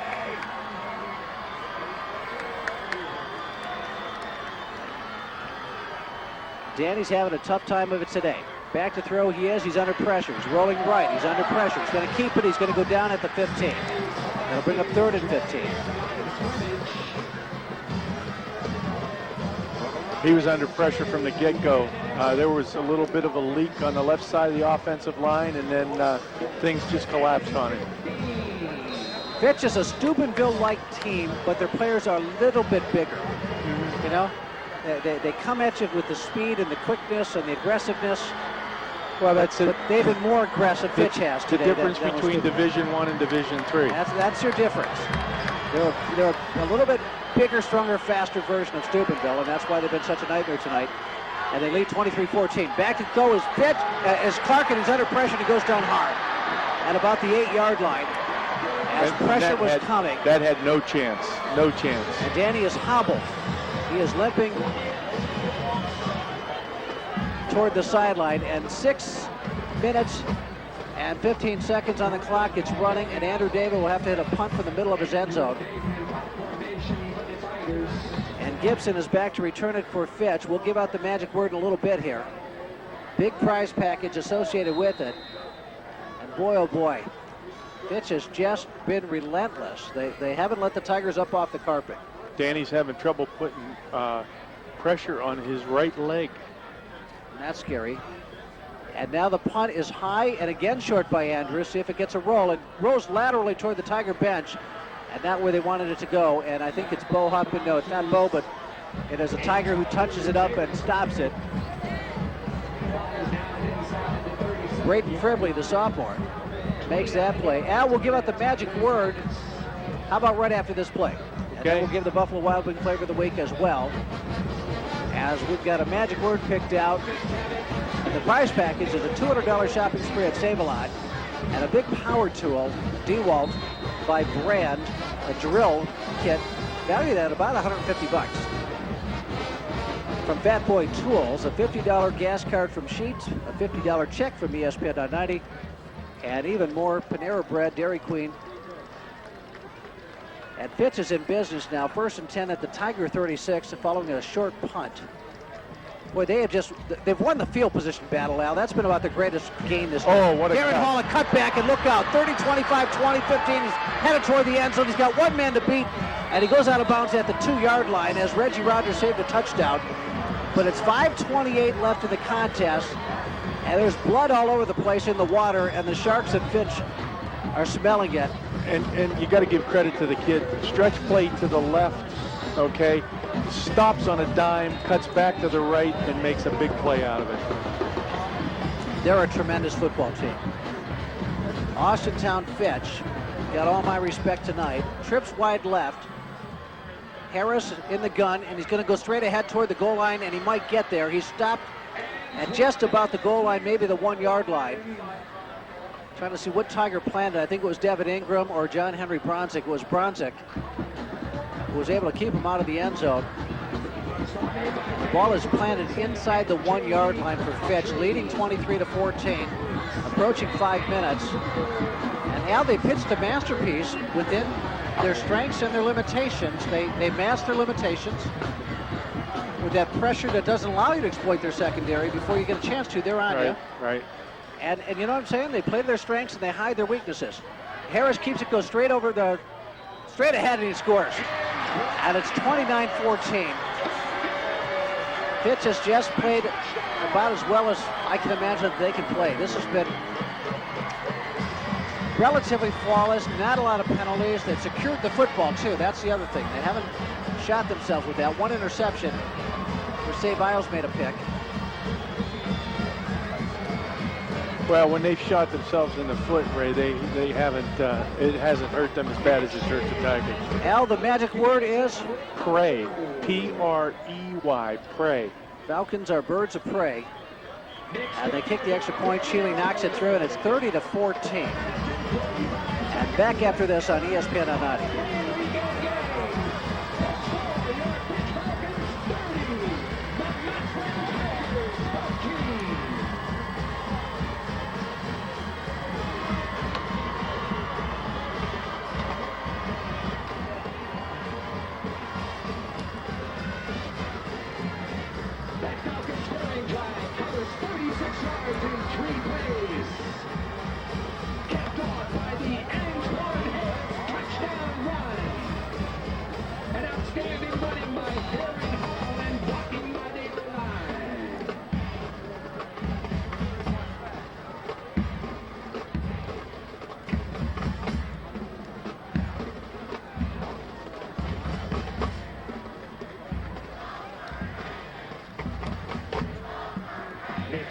Tees it up at the 40. Marcus Whitfield, Reggie Rogers, deep for the Tigers.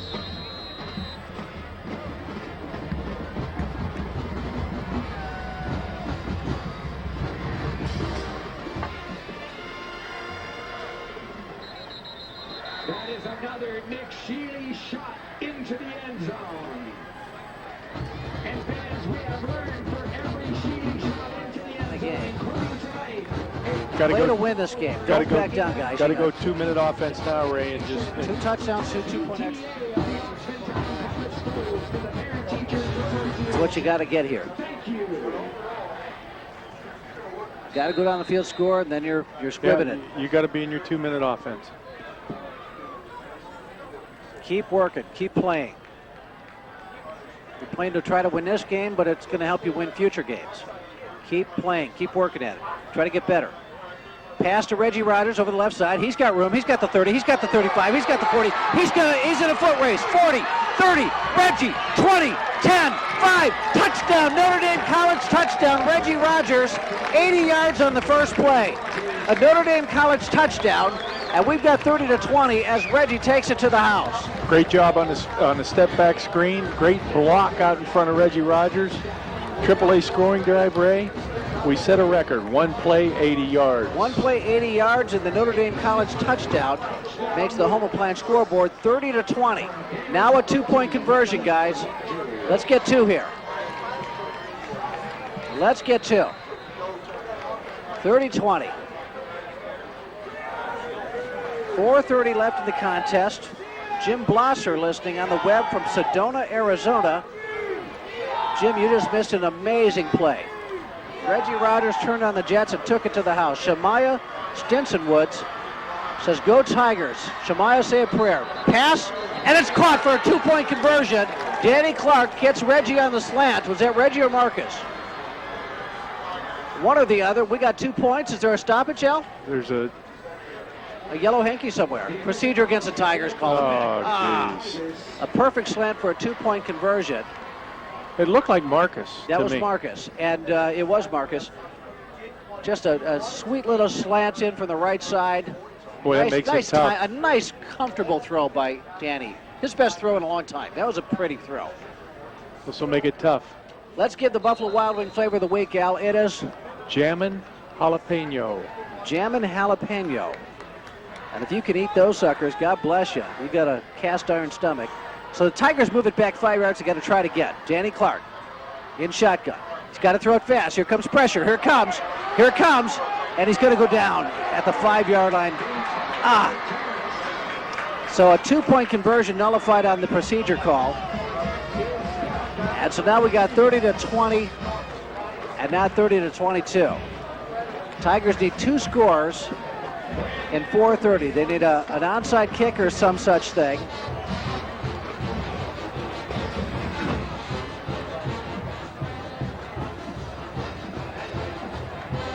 They got to get the football back. They got to score, get it back, and score again. With a 2-point conversion, he looked so comfortable with that, the way we've seen him all season. That's when he finally looked like, I'm stepping into this throw, and I'm not going to throw it too hot, too hard. I'm not going to hurry it. Right. And it was sweet. Everything about it. It's like the long touchdown gave him confidence again.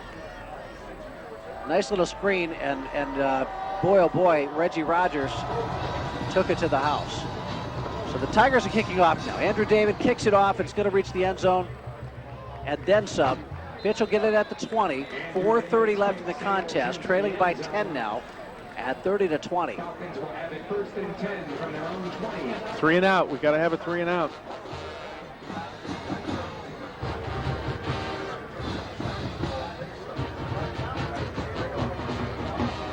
Coaching is a tough gig because I can drive myself crazy just reflecting back on the couple of woulda, shoulda, couldas in my mind.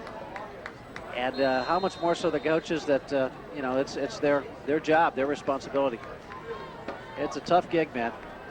Great when you're winning. It is tough when you're trailing 30-20 with 4:30 left and the other team's got the football. Tigers need need a 3 and out. Or a turnover. Turnover would be great. Less than a turnover, you got to get the 3 and out. Quarterback hands it off to Hall, and he's going to go down for a loss of about 5 yards. Tigers, any timeouts now? We've got 2. And so we've got 4:20 now on the clock. A loss of about 5 on the play. Oh boy, they give them a forward progress all the way up to the 17, so only loss of 3. 2nd and 13. Tigers need another stop just like that. They got 2 timeouts left to deal with. A stop here, you might want to take a timeout, yeah, Ray. that's a great thought. Look at Danny Clark hobbling there on the sideline. He has physically been hit a lot tonight. Sometimes while running it, sometimes while not running it. Handoff with the right end to Darren Hall, and he'll go down short of the 20, the original line of scrimmage. And so do the Tigers call that timeout? They do, Al, just like you said. It stops the clock at 3:43. It brings up 3rd and 11. When we come out of the timeout, back after this on ESPN 990. Insurance fourth quarter action. Want to thank John Georges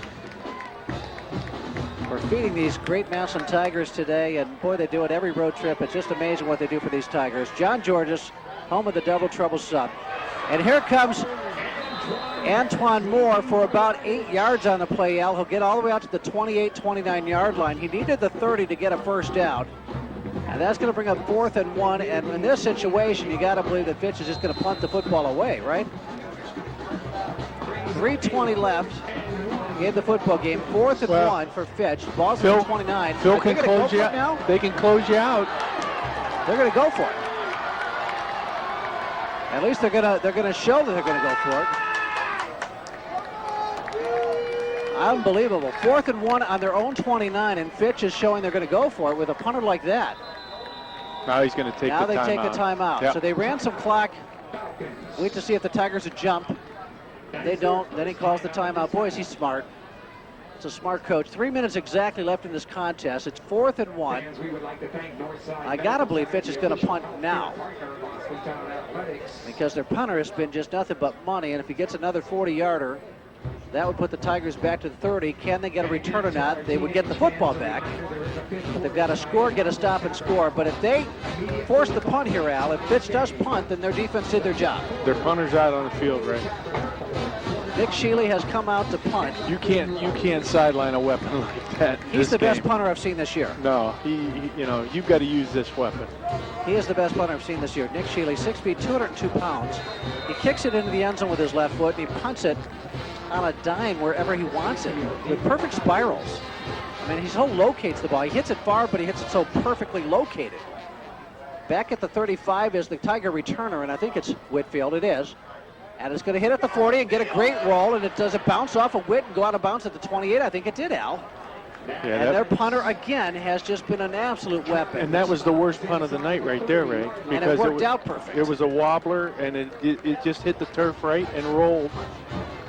And it goes out at the 27, 28. Maybe it didn't hit Marcus, but it went out of bounds there either way. And it gives the Tigers a long field to negotiate. And so Tigers did what they needed, a 3 and out. Fitch did what they needed, and that was change the field position pretty effectively. They didn't get the first down they needed, but they almost did.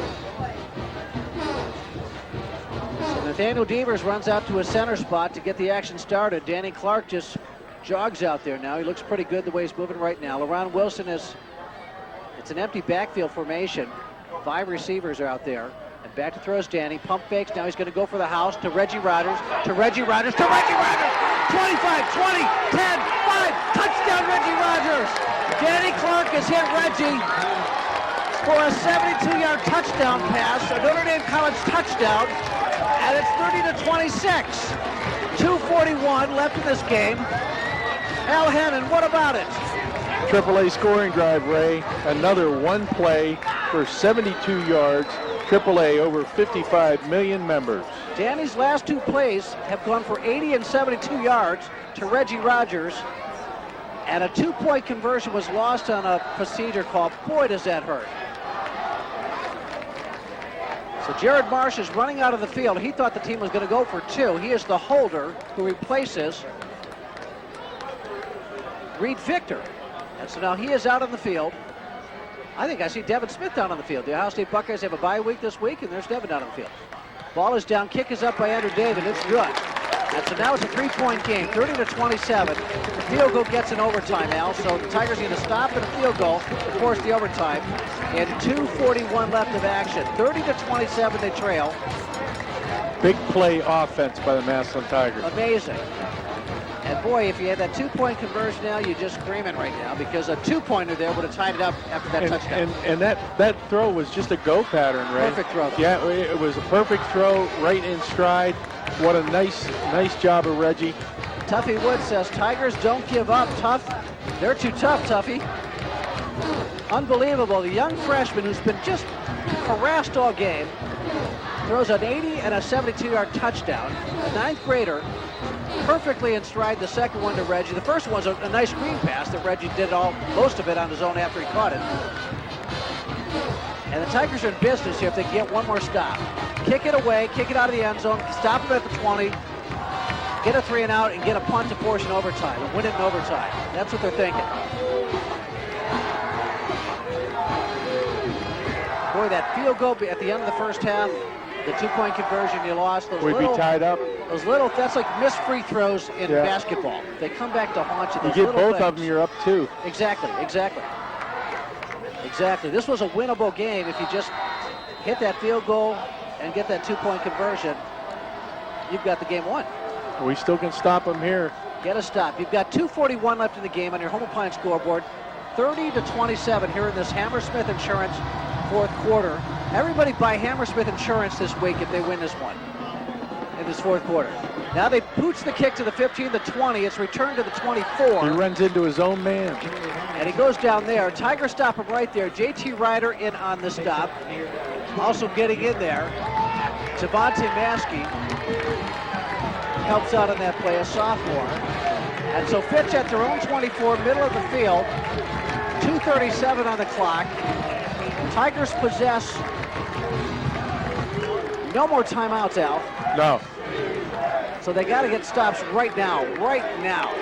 You know what, Ray? Those folks that left the ball game early are missing a great football game. Can you imagine you missed an 80 and a 72-yard touchdown because you walked out on kids that have played their hearts out? 2:37 left in the game, 30-27. A field goal separates these two teams. Fitch has 2 timeouts, but I don't think they want to use them. They want this clock to run out. Tigers should need a stop here. Quarterback keeps it. He goes down hard. J.D. Crabtree gets him behind the line of scrimmage at the 15. Come on, Massillon, on your feet. All around the world, wherever you are. TIG. 2:20 and counting.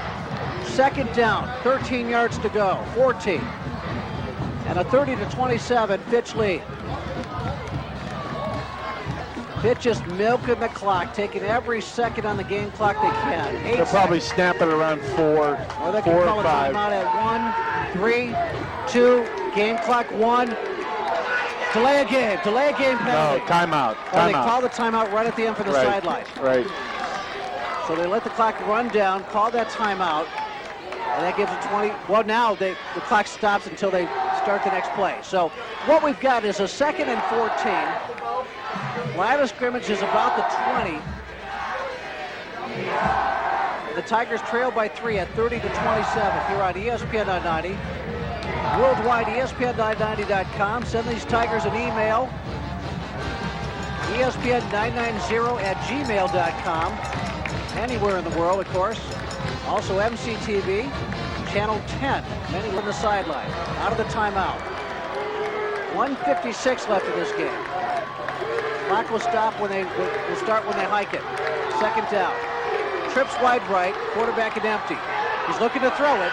He's under pressure. He goes down. He goes down at the 20. And so now with 1:50, it is now third down. Al, Tigers call a timeout. Did we have one? Now we're down to 0, yeah. So the Tigers get the stop with the timeout. Fitch has 1. Boy, the scoreboard has a skinny little row of lights for the 1, and we couldn't see it next to the score number. It's snug up against the score number, so they had a timeout. They call it, and it's 3rd and 15. What a brilliant use of the timeouts there. 1:50 left in the contest. So let's say if the Tigers can get a stop here, Al. Maybe he's going to be satisfied to run the tailback up inside, but the tailback's they're empty, Ray. Yeah. So they're looking at something to throw. Two receivers just to the left, and then 3 trips wide. Now the quarterback's keeping around the left end. He's going to go down at the line of scrimmage. Tigers stop him. And so 1:40 and counting, and it's 4th and about 13 for Fitch.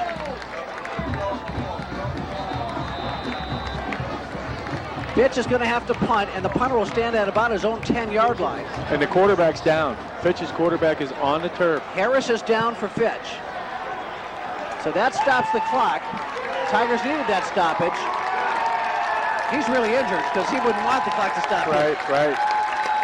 So the Tigers have a chance. 1:37 left in the game. They trail by 3, 30-27. Mike Alshouse, lead the cheers, Mike. TIG. Come on, Tigers, you can pull us off, says Mike Alshouse. telling you what, Hammersmith Insurance in the fourth quarter is a good thing, Al. They stop the other team, and they defend your team, and they ensure wins, and Tigers look down and out. It was literally, I'm doing the math in my head right now, 13 points ago. What was it? It was 30-14. So you're down 16 points, 4 minutes left. Tigers hit a 72-yard, an 80-yard screen pass to the house to Reggie Rogers. Get a stop, a 72-yard bomb to Reggie Rogers. The very next play, the Tigers had the ball. They had a 2-point conversion nullified by a procedure call, but then they kicked the other extra point on the second touchdown. So they only trail by a field goal, and they're going to get the ball back with a minute and a half left in the game. What if you're a Fitch fan and you left the stadium too, Al? I mean, both ways.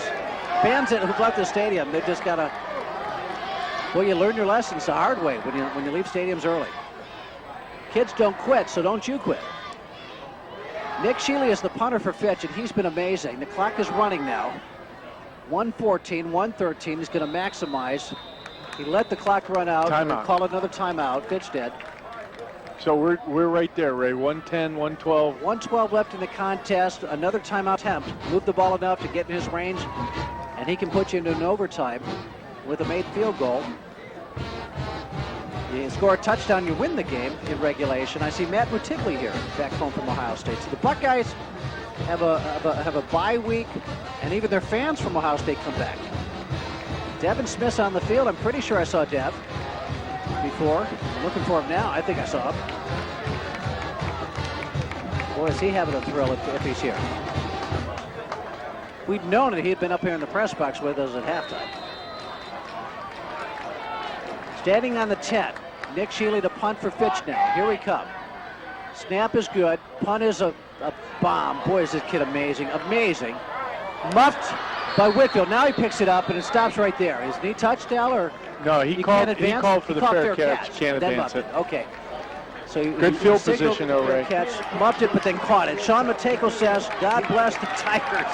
Keep tagging. They will have the ball on their own 35. So, Al, what you need is about 30 yards of progress to set up a... You don't have timeouts to work with, so you've got to be judicious in everything you do. You've got to move the football. That means you got to work the sidelines, Ray. You probably got to get to about the 33, 35-yard line to give Andrew David a 50, 52-yarder. He can hit that far. The issue is, does it come off clean? Does everything work in the execution of the play itself? Danny Clark in shotgun now, 1st and 10. He's got to get rid of the football. He does. He's got a slant. He's got Bo Hoffman. He's got the 50. He's got the 48. That'll stop the clock as they have to move the chains. Now spike the football. Line up and spike the football as soon as they move the chains. Clock had to stop. Now they haven't moved the chains yet. Now they finally do.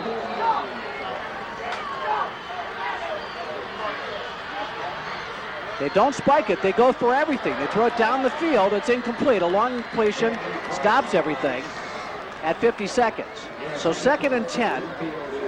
I would have just spiked the ball, Alan, and set something up a little more organized than that. Well, you know, same play that got us the score, Ray, only to the opposite side of the field. It was a go pattern, just well covered. And that was Marcus Whitfield racing down the right sideline. Long pass down the right sideline, incomplete. 50 seconds left, 30-27 Fitch. Tigers at the Fitch 49. They need about 19 yards or so, 15, 19 yards to set up a field goal attempt. Screen pass left, they got a man. LaRon Wilson, he's got a blocker. He's going to get out of bounds at the 40. We're getting closer. We're at about the 57-yard field goal range with 44 seconds. I think Steve Schott is in Muncie, Indiana right now, setting this up. Speaking of Steve Schott, shot kicking can teach your kid how to do it like Andrew David. Danny Clark, 3rd and 2. Calls for the ball, fires it on the slant. It's high, it's caught.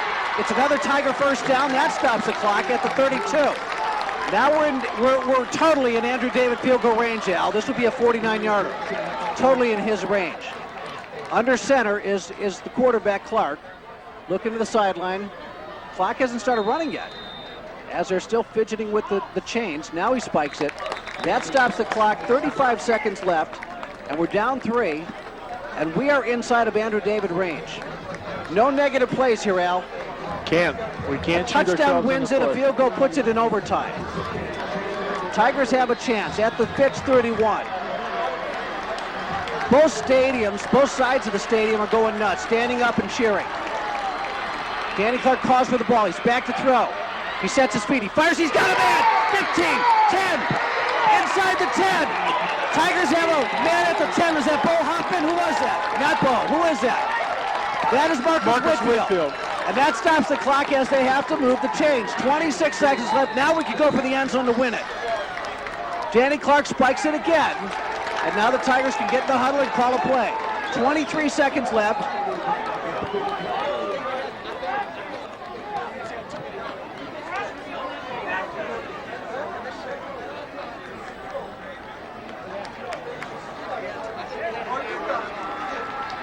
What just happened?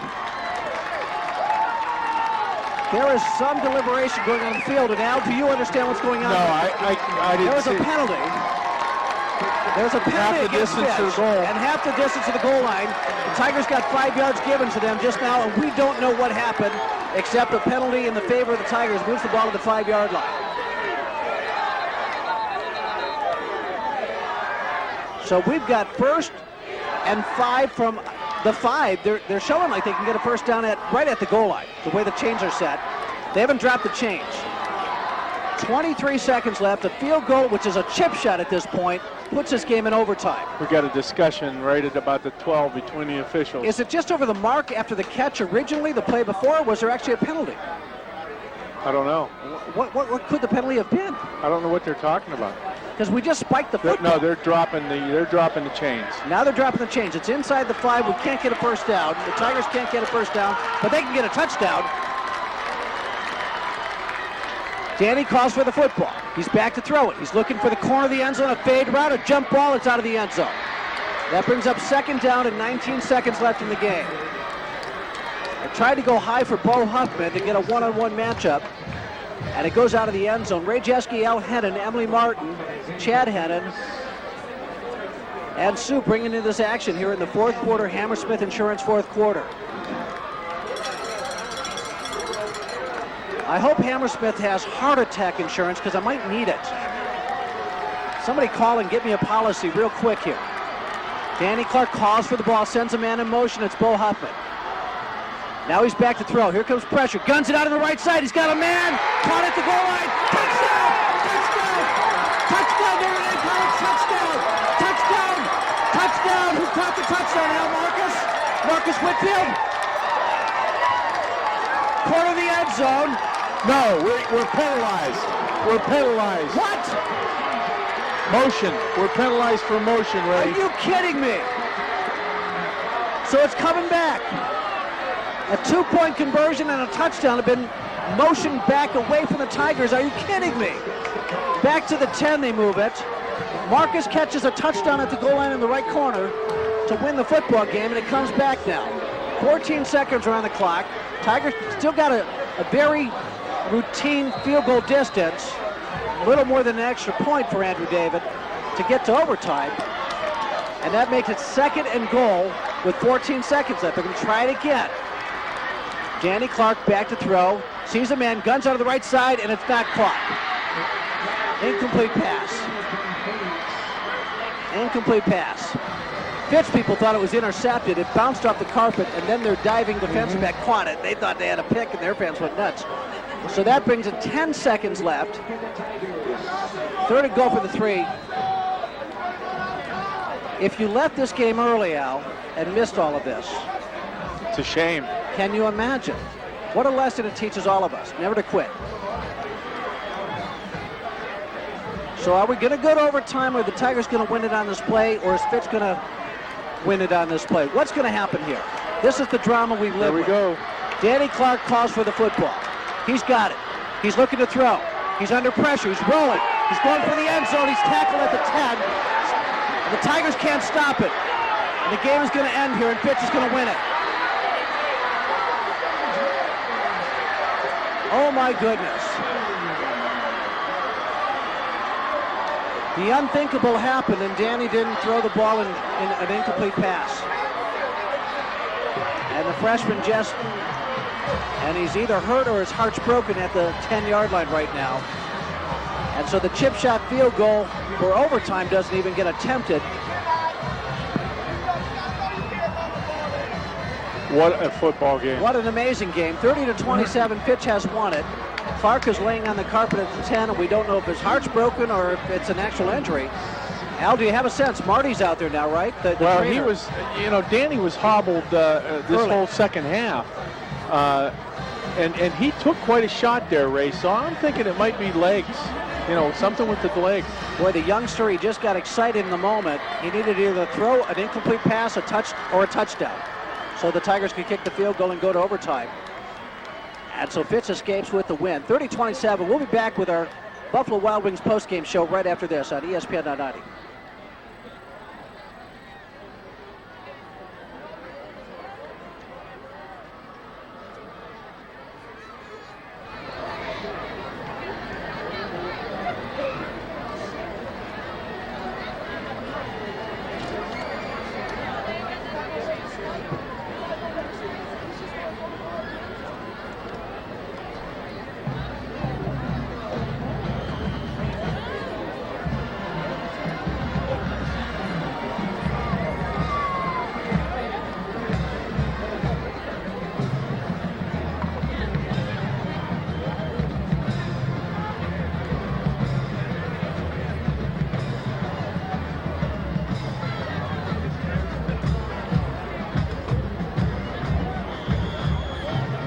Fans, our final home game of the regular season takes place next Saturday, October 19th here at Falcon Stadium. 2 p.m. kickoff against the Presidents of Marion Harding. And we will salute all of our seniors next Saturday.